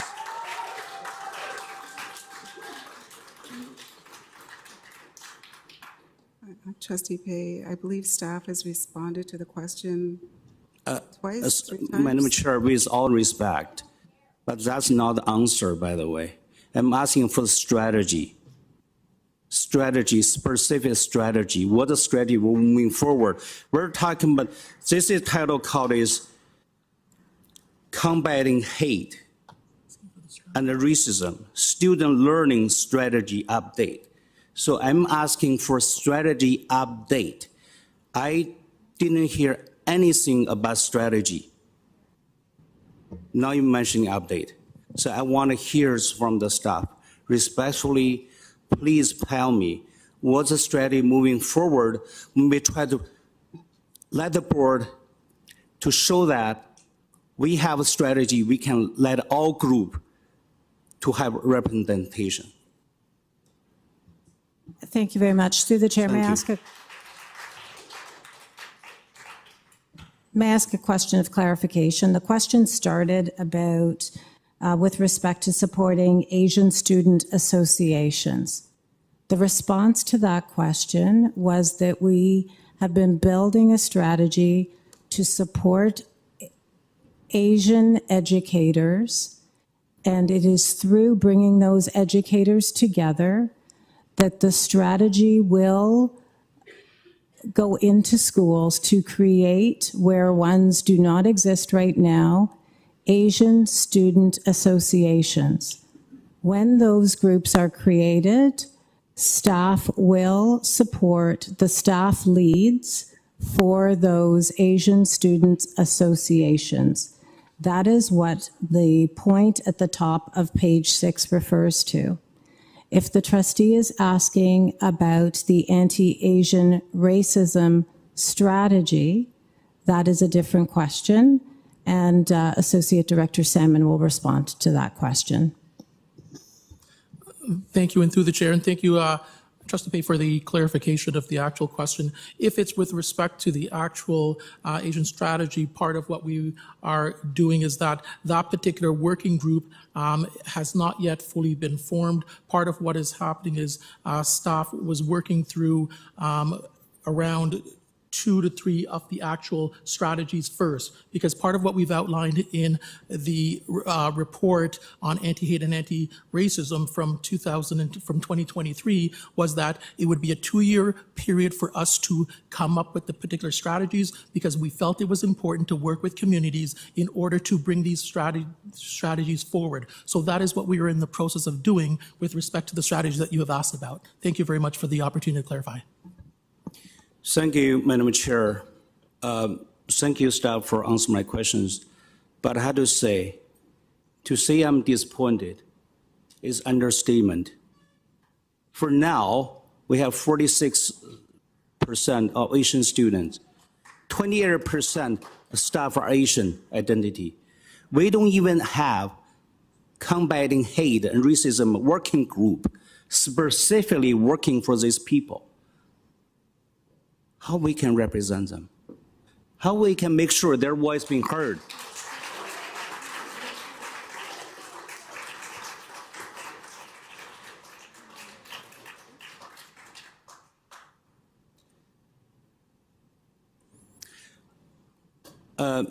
Sorry, Madam Chair, I want to make a business raising motion. Sorry, I can't because I'm not a committee member. I don't know any committee member could help me to make a business raising motion, recommend the staff to establish a working group specifically combating Asian hate and racism. Thank you.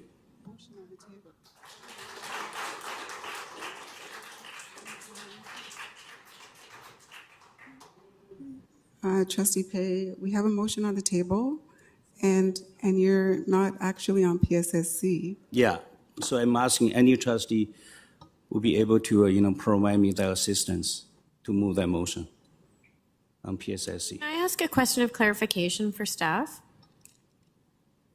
Question of clarification, yes.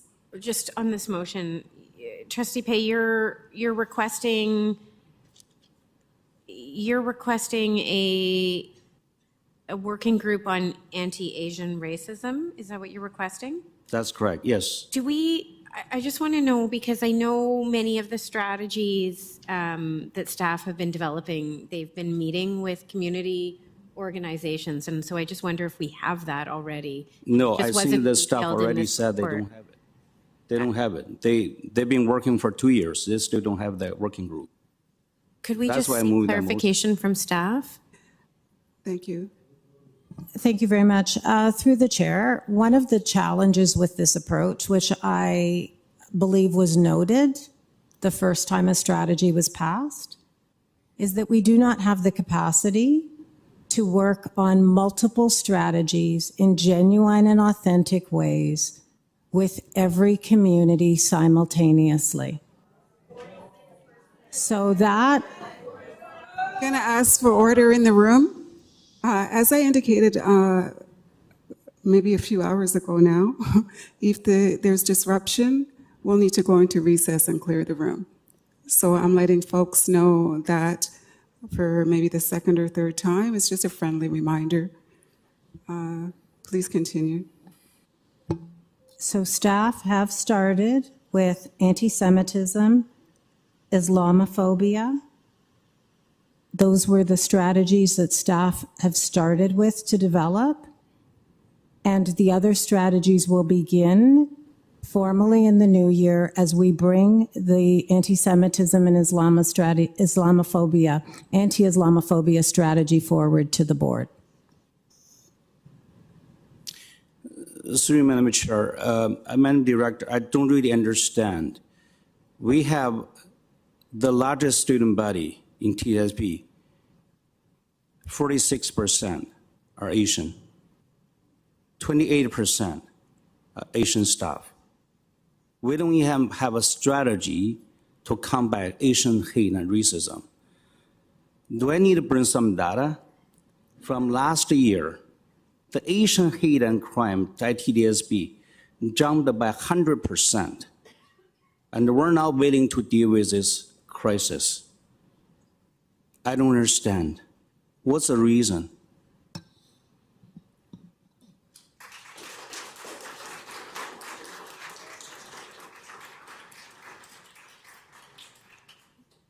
Thank you, Trustee Pei. Your time has expired. Is there a response? Was that a question? Was that even a question? No.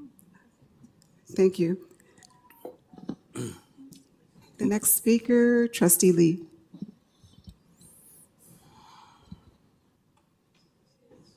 Thank you. Through you, Madam Chair. First of all, thank you very much to staff for this work. I know it's hard, and thanks for all the trustees who made comments.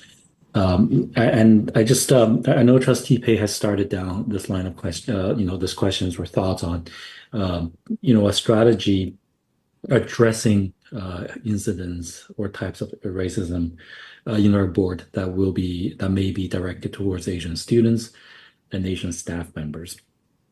I just want to kind of expand on that. I know it's a work in progress. So I do want staff to help me expand on the work in progress and what the plan is. Now, when it comes to a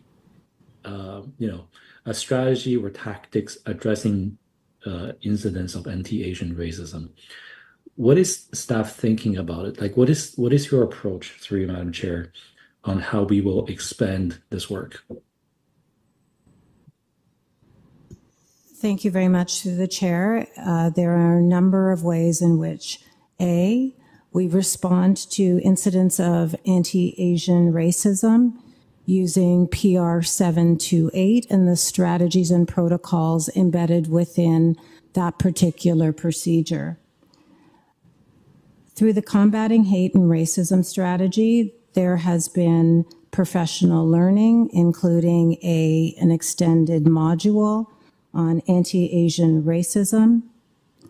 There have been opportunities to make connections through student learning and partnerships to affirm students' identities and to bring that learning through to students as well as staff. We have integrated within our classroom resources and the ways in which we work with schools, ways to affirm Asian identities. Those are just some of the ways that are happening and are not fully illustrated in this report, but there are multiple opportunities for us to look at how we ensure that Asian students, regardless of how they identify, are able to see themselves reflected. And we acknowledge that there is continued work to be done in this regard. Thank you, Madam Director. Through you, Madam Chair, just to expand on the identity portion a little bit. Every time we talk about anti-Asian racism, I have a underlying worry that we're generalizing a very big geographical area with a very diverse set of histories, cultures, languages, religions, backgrounds, beliefs. What is our way of ensuring that any strategy that's directed or that's designed to help Asian students are actually helping all the Asian students and not overly generalizing?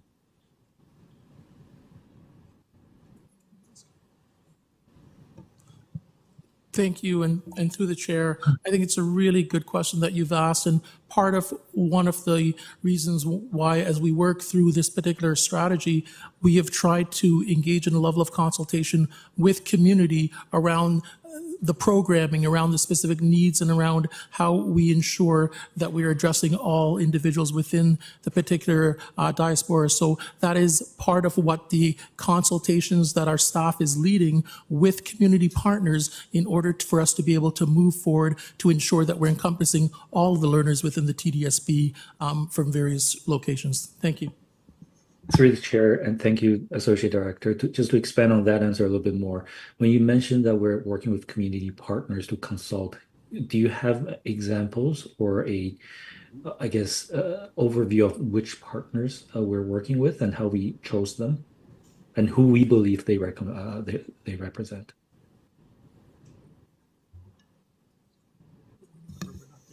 Thank you very much. Through the chair, I'm not sure I heard the last part of the question. I apologize. Madam Chair, I was hoping for an expansion on the partners that the Associate Director has mentioned that we will be working with to start our work in designing the anti-Asian racism strategy in consultation. I was wondering who those partners are, how we selected those partners, and who, in our opinion, those partners represent. Thank you very much. Through the chair, the partners at this time have not been determined. Staff have been doing work with a number of different partners to highlight various Asian identities, to your point. Most recently, we have done work with the Wong Avery Asian History Museum and having students work on telling their own stories. That is in part why staff have suggested that working through student identities would capture the full breadth of the intersectional identities that students hold, rather than taking a more monolithic approach to addressing anti-Asian racism or anti-Semitism or anti-Black racism, but really starting with our students and how they want to show up and express themselves and their identities and lived experiences in our schools. And Okay. through the chair, one of the other partners is Alpha Education. Thank you. Okay.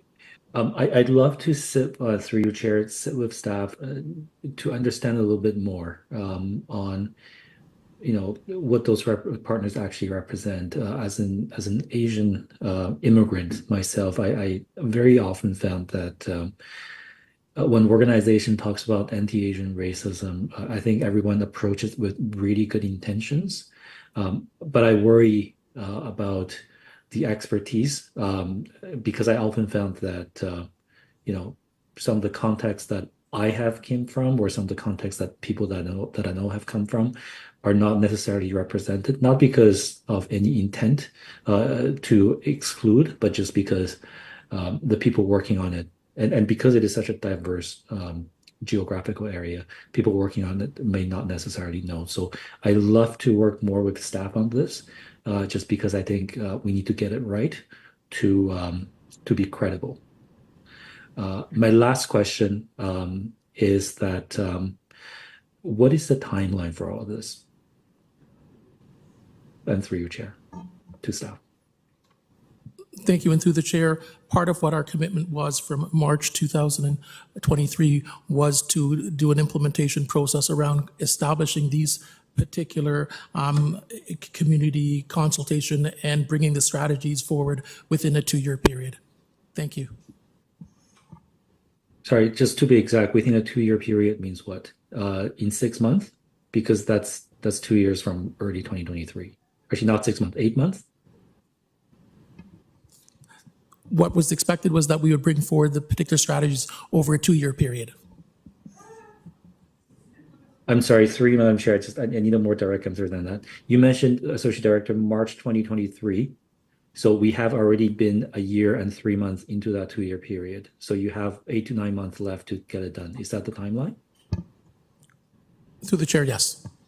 Okay. So we should, through you, Chair, we should be expecting a strategy to come out in 8 months' time. So by March 2025. Is that correct? Through the chair, yes. That's what staff is working towards. But as you can see, based on the complexity of each of these, staff will continue to endeavor to hit the particular timeframes. But we also know that we want to be able to ensure that what we're bringing forward to board is something that individuals can be proud of and that we can move forward in these areas. Because I think by this conversation, it demonstrates the importance of making sure that we get it right. Thank you. Sorry, through you, Madam Chair, does that mean that, are we saying that we'll try our best, but we might not make it because it won't be good enough, we suspect, or we worry? Is that what I'm hearing? So, Trustee Lee, sporadically it's difficult to hear you. Could you maybe speak a little bit louder and into your mic? I will. Sorry, I was very far away from my microphone. I was just saying, are we saying that although we'll try our best, we might not make the timeline? Thank you very much. Through the chair, We work with communities, and at the pace at which communities are working through the strategy, you will have an update on where we are with respect to specific strategies within the 2-year timeframe, and it is our goal to complete them within that timeframe. If working with communities that is not possible because they are requesting more time, then more time will be afforded. Okay. Now, my last comment on this, through you, Madam Chair, is that I am concerned about the timeline, because I think developing an anti-Asian racism that encompasses, all the diverse groups in Asia and represent them properly is a very difficult task. To date, I have not seen any work being done. I have not had any consultations, and I don't know of any community organizations that's actively working with us on this strategy. So to say that we'll have something that is comprehensive, executable, and evaluated by the community and vetted to make sure that it is comprehensive in 8 months. If I were the person working on this, this is something that I would be, staying up at night worrying about. And as a trustee, I do worry about how credible our strategy is when it's done. So once again, I am offering my services and support to staff to get this Lee, over the my line. apologies. And I look forward your to time working has with you. expired. That's all, Madam Chair. I know I'm over time. Thank you.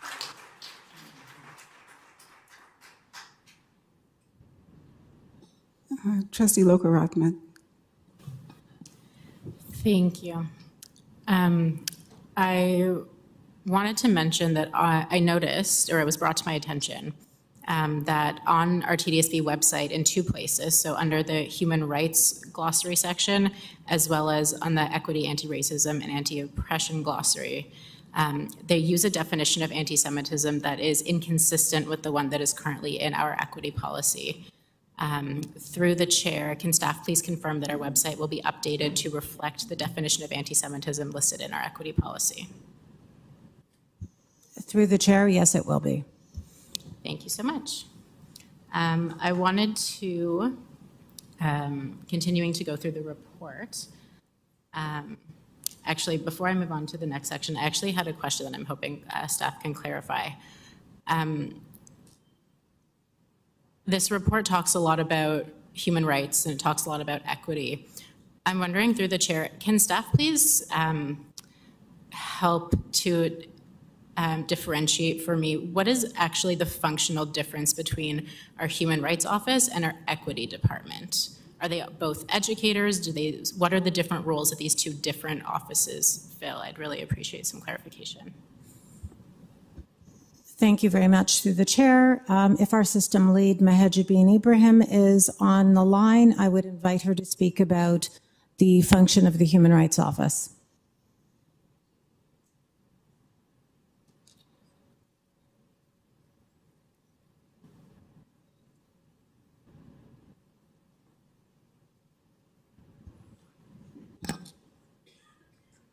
Could you unmute? We can't hear you. Is she there? Is she there? She's not there? It looks like she's not there. Okay, thank you very much. The Human Rights Office hears concerns and reports of discrimination in all of its forms and works through a process to determine what has occurred and to make determinations with staff with respect to what to do when a staff member or a situation in a school has occurred where it is determined that a racist or other discriminatory incident has taken place. It is a formal process that is guided by the Ontario Human Rights Code. The equity team works to support students' identities and to ensure broadly through the curriculum as well as students' experiences that students' identities are affirmed and respected in the work that we do in our schools. It is inherently working with the human rights team where possible. Our human rights team has been busy working through cases and reports but where they work together in order to create resources as well as information to the system that helps us to create more supportive, affirming, and respectful environments for our students and for our staff. So through the chair, just to check my own understanding, so would you say that the equity department is sort of more proactive in working with students, whereas the Human Rights Office is more reactive in dealing with incidents? I'm sure ideally the Human Rights Office would like to be proactive, but the majority of their time and resources has been spent in a reactive mode, responding to complaints of discrimination in various forms. Through the chair, so if there is an incident of hate in one of our schools, do they call the Human Rights Office? Do they call the Equity Department, or both? It is our expectation that if there is an incident of an allegation of racism or hate in our schools, that it is recorded as per PR 728 in the Racism, Bias, and Hate portal. At that time, staff from our Human Rights Department work with schools to determine what the next step should be with respect to that complaint. And the equity team would be there to support educators in understanding what may have occurred, working with staff and students to repair the environment, and to prevent and educate against future incidences. That is a very helpful clarification. Thank you to staff. Okay, so now I'm moving on in the report, page 11. I'm starting under the action plan and associated timeline. I have some questions here. So under classroom instruction, under the action, it says that professional learning sessions with 30 selected educators to build their capacity and understanding. How were these 30 educators selected? Through the chair.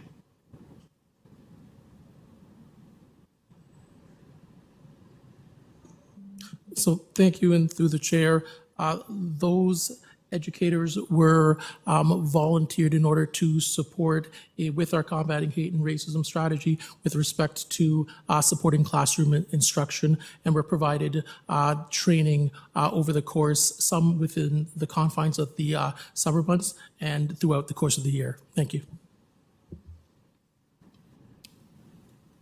Under student leadership, I looked back at the report, the original report that we got in 2022. Under student leadership in the old report, it talks about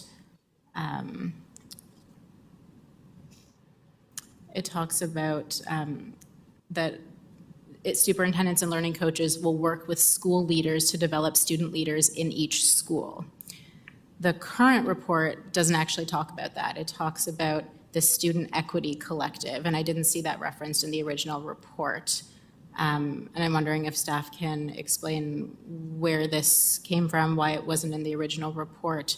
And it also says that 24 students were chosen by a group of board leaders, and I'm curious as to how this group of students was selected. So why we're only working with 24 students as opposed to leaders in every school, through the chair. Thank you very much. This report does not formally collect information from schools with respect to student leadership groups. That was not possible for us to do within the scope of this report at this time. It does not take away from the focus of individual principals as well as learning networks in supporting local student leadership. We have not formalized that process. Instead, as director, I created the Student Equity Collective. A video as well as various call-outs went out to all schools, and students applied to be part of this collective. Students were selected based on their submission and their interest. Our work with this dynamic group of young people ended last year. They are ready and anxious to support a new cadre in the upcoming school year. Thank you. Through the chair, under student leadership in the current report, it also talks about this TTC ambassadors pilot that I had never heard of, and I'm wondering if staff can please, through the chair, explain a little bit about what this is and how it ties into combating hate and racism, through the chair. Thank you very much. Superintendent Murray, who is not with us this evening, would be able to provide that information. I'm happy to add that to the information that we will share with all trustees. Thank you. On page 12, it talks about tools for response taking action. So it says, well, actually, the expectation from the old report under that section says student leadership teams will participate in training to identify acts of hate and discrimination and learn strategies to intervene, which is not at all what it says in the current report. The current report says data was gathered, again, how was this data gathered, from schools across learning centers. And then it says next step data will be analyzed. So are we not actually, right, the expectation from the old report was that we would be training students. And I'm seeing a bit of a disconnect here, and I'm wondering if staff can, through the chair, please explain. Thank you very much. Through the chair. Our Student Equity Collective actually did some work on how students should be responding to incidents of hate and racism, particularly online. Some of that work has been shared with students in schools.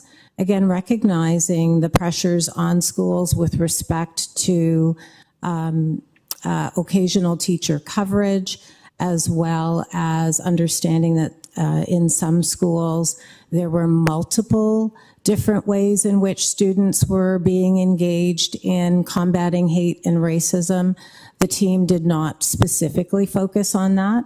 We are gathering examples of best practice, which was also a suggestion made by the Student Equity Collective. Many of those individuals were part of dynamic leadership teams doing work in schools with other students. So that's just another phase of the work that will come forward in the future. Thank you.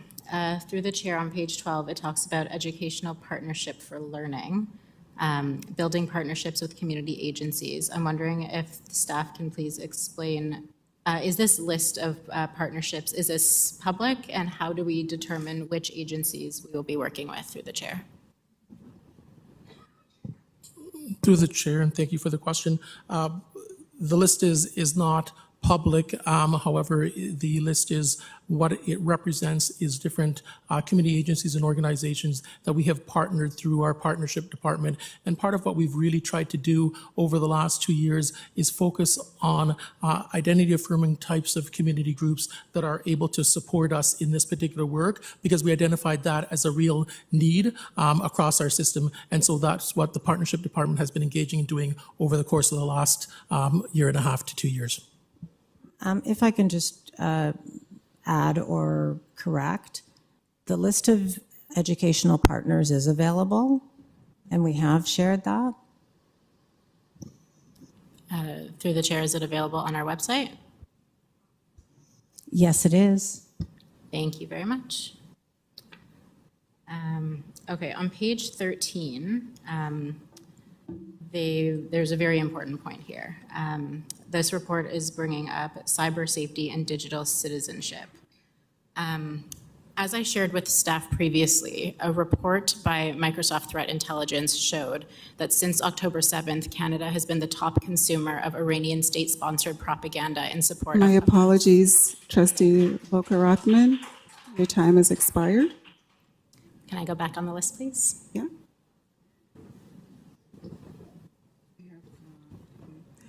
Trustee Pei. Thank you, Madam Chair. I have a following question there for the staff. Through you, I'm interested regarding the focus group, how they're selected on agenda page 18. It says to ensure meaningful data for school improvement grade 7, 8 students participating in focus group to provide an opportunity to amplify student voices and address issues of racism, bias, and hate. So how those focus groups been selected, how they form, how many students participating in the focus group, how their voice being amplified.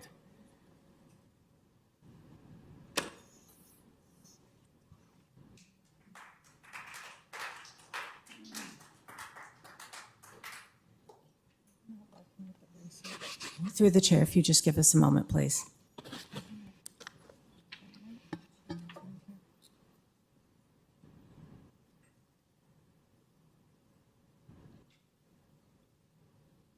Thank you very much. Through the chair, we would want to see clarification on that from staff before we provide an answer to ensure that we are accurate.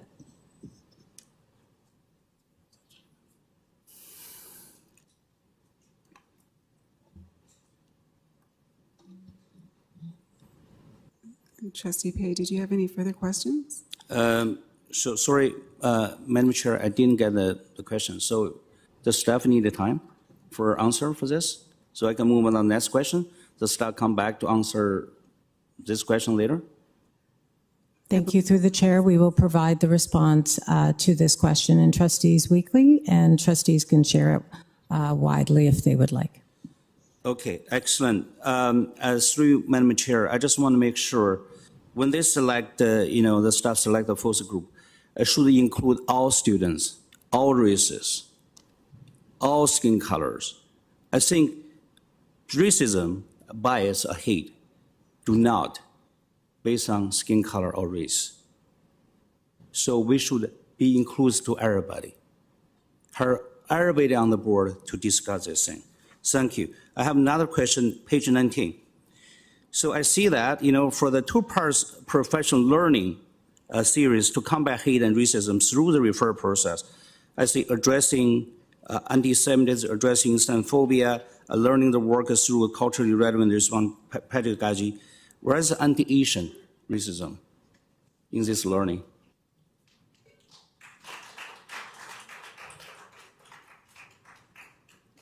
Thank you very much. Through the staff, through the chair, I believe that this particular session was focused on anti-Semitism and Islamophobia because those were the first two strategies that we were working on to bring forward to the board. It also reflected what was being asked for directly by schools, and other professional learning was offered that incorporated how to respond to and prevent anti-Asian racism. Okay, thank you, Madam Director. How come only 100 staff were registered for this course? That's accounted to 0.5% total staff population. We have 45,000 staff, but only 0.5%. 1 in 5 in 1,000 people attended the course. Why is that? Thank you very much. Through the chair, we want to recognize that many of these sessions only accommodate a limited number of people so that there can be dialogue and full engagement. We also recognize that removing teachers and staff from their regular work on an ongoing basis not only disrupts student learning, but it isn't always possible to fill their absence with an appropriate occasional teacher. We will continue to offer these sessions on an ongoing basis and to ensure, in addition to the work done directly in schools with staff, that there are a variety of professional learning opportunities that recognize all of the different strategies that are embedded in this report. I would, however, point out that with 4, 5, 6 different strategies and 4 to 6 or 8 people within the equity team, it is not possible to offer mandatory professional learning to our 40,000 employees in 6 different strategies. It is a significant drawback to this approach. So, through Madam Chair, so what's the strategy we can move forward to address this significant drawback? Thank you very much. Through the chair, that is why as director, I offered a different orientation to this work that in fact started with students' identities and how we ensure that students, regardless of their identities and their lived experiences, were able to express themselves and that staff had the tools and resources to be able to support that in the most positive and intentional ways. Thank you, Madam Director. Okay, I can move on. My next question. Page 20, partner with the community educators. Grade 4 and 5 students partner with an author to create a health and wellness plans. So who is the author, by the way? Is this system-wide program, and what topic been discussed in this setting?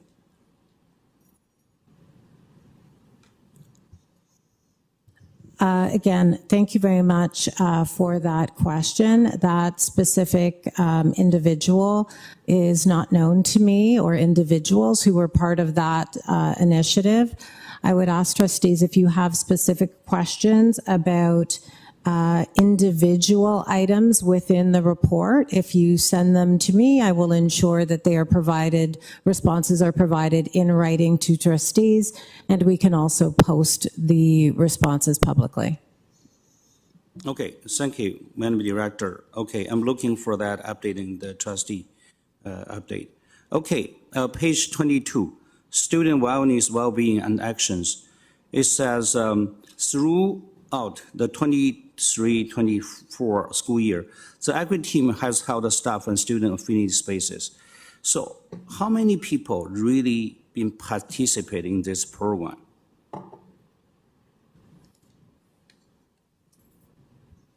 Thank you very much. Through the chair, we not only supported, as was mentioned earlier, the staff leads who are working with our student affinity groups, but we also supported a number of student leaders to come together. The total number is not known to me. Again, I am open to providing that information directly to trustees. But for the other student group, through Madam Chair, definitely does not include the Asian Student Association, right? Thank you very much. Through the chair, I would want to confirm that directly with staff. And through the chair, if I can add, please keep in mind that affinity spaces also takes place within individual schools based on staff advisors supporting the particular process in individual schools. So it's not simply just at the central level, but there's also affinity spaces that are run through the actual staff advisors in individual schools. Thank you. Student Member Chair, I just want to refer the staff, confirm page 6. It said creating affinity group continue opportunity for diverse students, and then bracket, Black Student Association, gay, straight, Jewish, Muslim, Palestinian, and Tamil. They're never mentioned a single word about Asian students. So what's the stuff, the answer is contradictory to in the report. Why is that? Through the chair, the trustee is correct that Asian student associations were not represented in this report. When we capture what is happening locally at schools, those Asian student associations will be included in the report brought forward to trustees. We apologize for that omission. And we also recognize that through continually supporting Asian educators, affinity groups, that we will also have an opportunity to encourage them and other staff to create Asian student associations where there is student interest. Thank you, Madam Director. Through Madam Chair, when looking through these professional learning manuals, for combating hate and racism, professional, there are 5 courses. And for addressing 2S LGBTQIA+, identity 4, understanding Asian identity and the anti-Asian racism, only 2. Understanding Jewish identity and anti-Semitism, 7. I think that's a good number. And understanding Muslim identity, Islamophobia, anti-Palestinian racism, 8. So, through Madam Chair, can staff explain why is anti-Asian racism becomes like only 2 courses compared to other, why is only 2?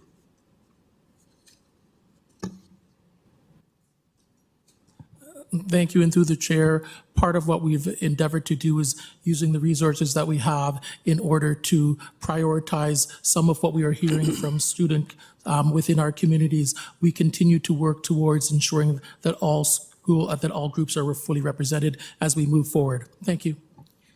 So how many people are participating in these 2 courses? Thank you very much through the chair. We heard from staff at our last meeting that in some situations we are not tracking staff attendance, that there is a discrepancy between staff who commit through our electronic system to attend these sessions, those that actually show up to participate in the sessions, and we are not always able to reconcile the data in a way that is accurate. So we are not able to report on exactly the amount of, or the number of staff members who participate in these sessions. I think it's also fair to note that some of these sessions occur after school. Some are actual courses or mini courses that are offered asynchronously or synchronously. So we would need to ensure that we are comparing attendance at a session that is offered during the regular working day, those that are offered after school, and those that are commitments over several weeks that staff make. And that is in part one of the modules on anti-Asian racism is in fact in depth and is a module that takes place over many weeks and amounts to hours of learning. And we would expect fewer staff members to participate in that kind of learning compared to an after-school workshop or a half-day workshop that is offered during the day.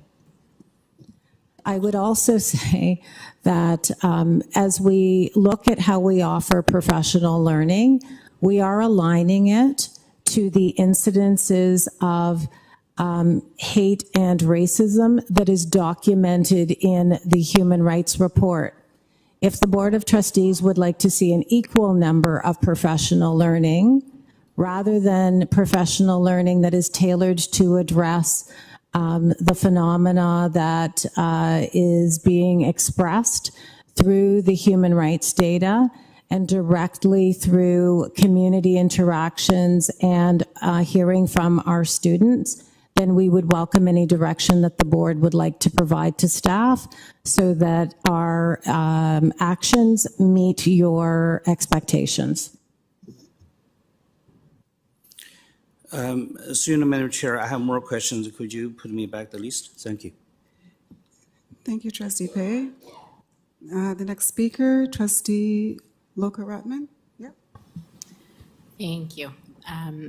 So as I was saying, as I've shared with staff previously, a report by Microsoft Threat Intelligence showed that since October 7th, Canada has been the top consumer of Iranian state-sponsored propaganda in support of Hamas.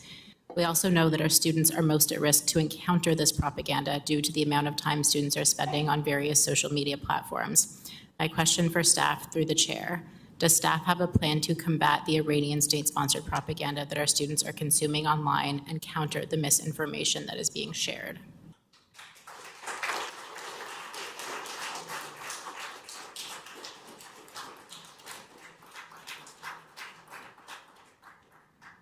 Thank you very much.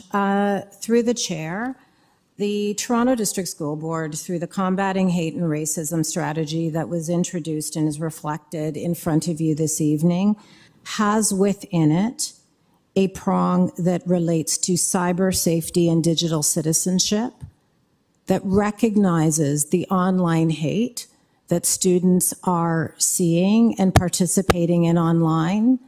And we have been working with various community partners to identify the resources and supports needed to not only educate our students and our staff, but to educate families with respect to what students are seeing and viewing online that is both hateful as well as poses a number of other threats to their well-being and their engagement at school. So we affirm that this is a pressing and urgent issue for us and for our students and for our families. And we will continue to expand the repertoire of strategies as well as community partners who help us to combat the online hate and racism that students are being exposed to. Thank you to staff. I really appreciate that. I really feel strongly that we need to recognize this attempted foreign interference in our society and take active steps to educate towards unlearning the hate that is being imported. Because if we remain passive, it is only a matter of time before Canada is no longer a safe place for Jews to live and thrive. And I will remind my colleagues once again that what starts with Jews never ends with the Jews.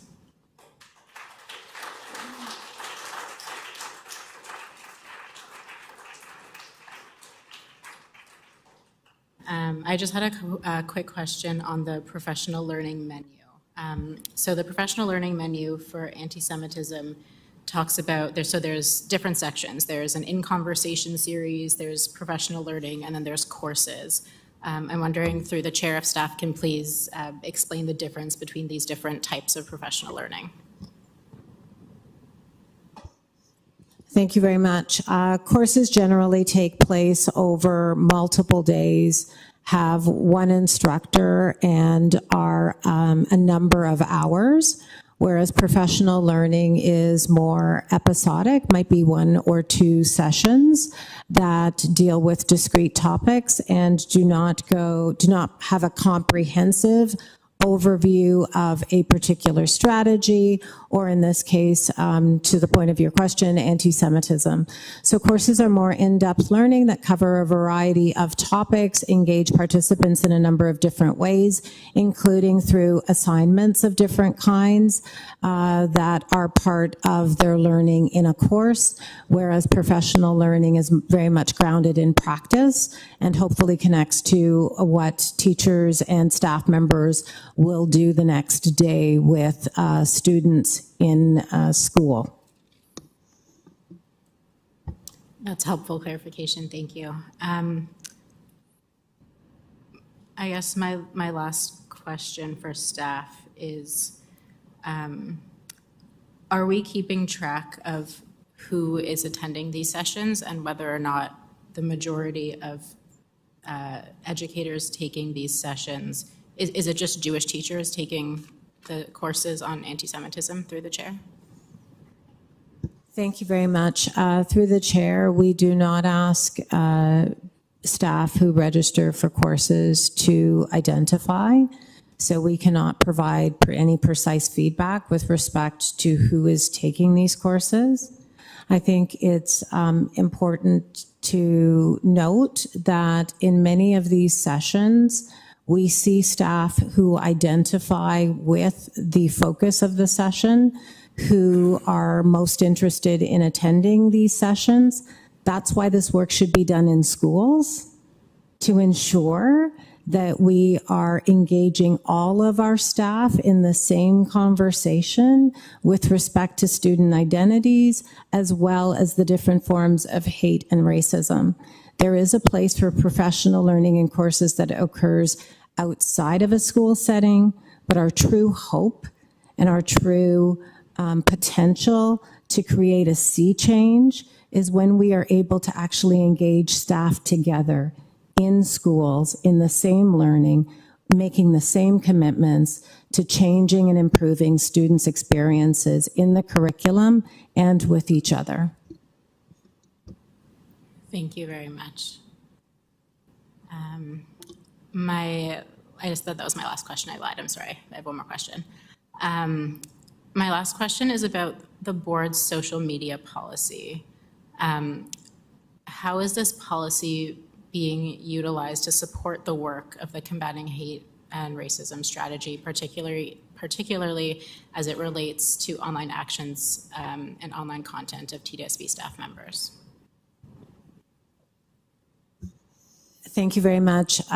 Through the chair, we refer to our social media policy and remind our staff of our social media policy through different means, whether that's through staff meetings, whether it's through communications that go out to staff directly, whether it's on our website, it is referenced.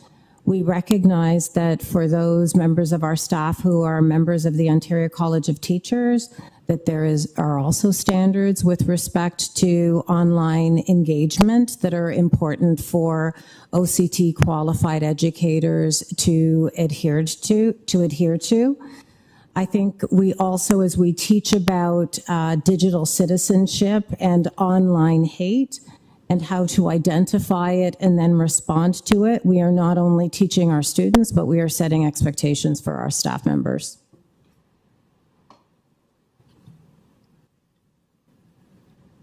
Thank you very much.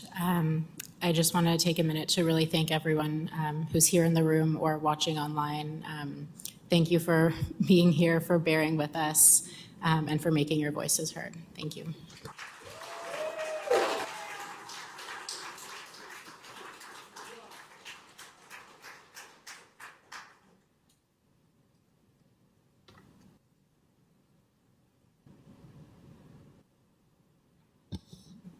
Those were the end of your questions. Okay, and I have Trustee King next. Thank you. Through the chair, I'd like to move that we end debate on this item and move to vote. So we have a mover to call the question. Do I have a seconder? Seconder?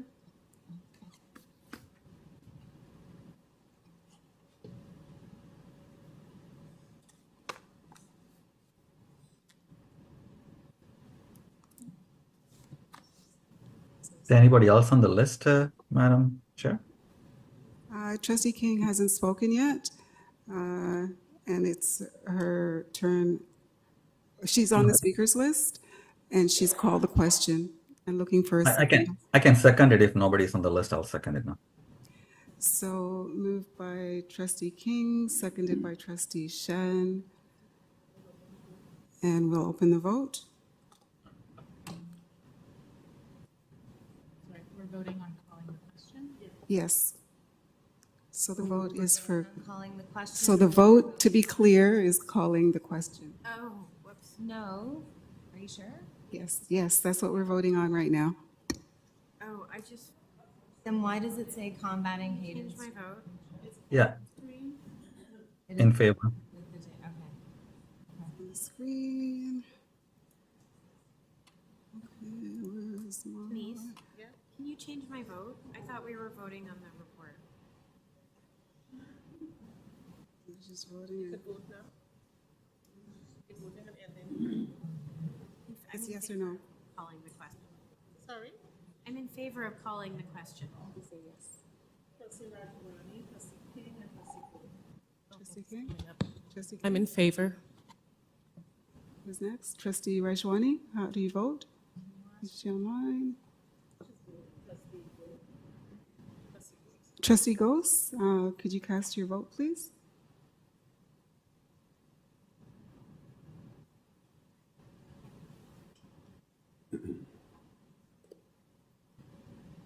Has she voted?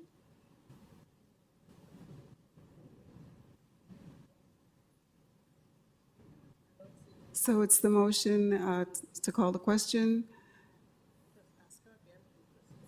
Trustee Ghost?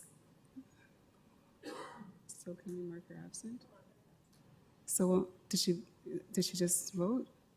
Or we marked her absent? Okay. 2/3? 2/3? 2/3? 5-2? Okay, that carries. What? So at this point, we go to the main motion. So now what's before us is the main motion, and the vote is being opened.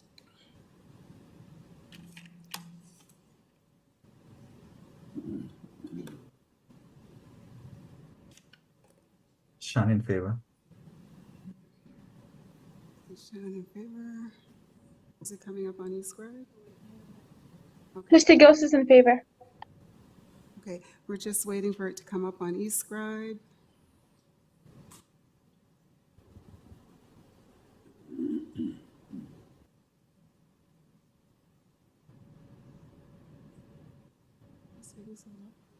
Okay, there it is.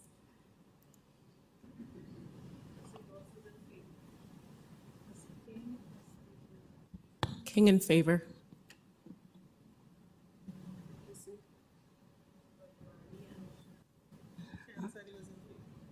Yeah, Trustee Gills in favor. okay. Trustee Rajwani. Is it all in? Okay. And does that carry? And that carries. And that carries. Thank you.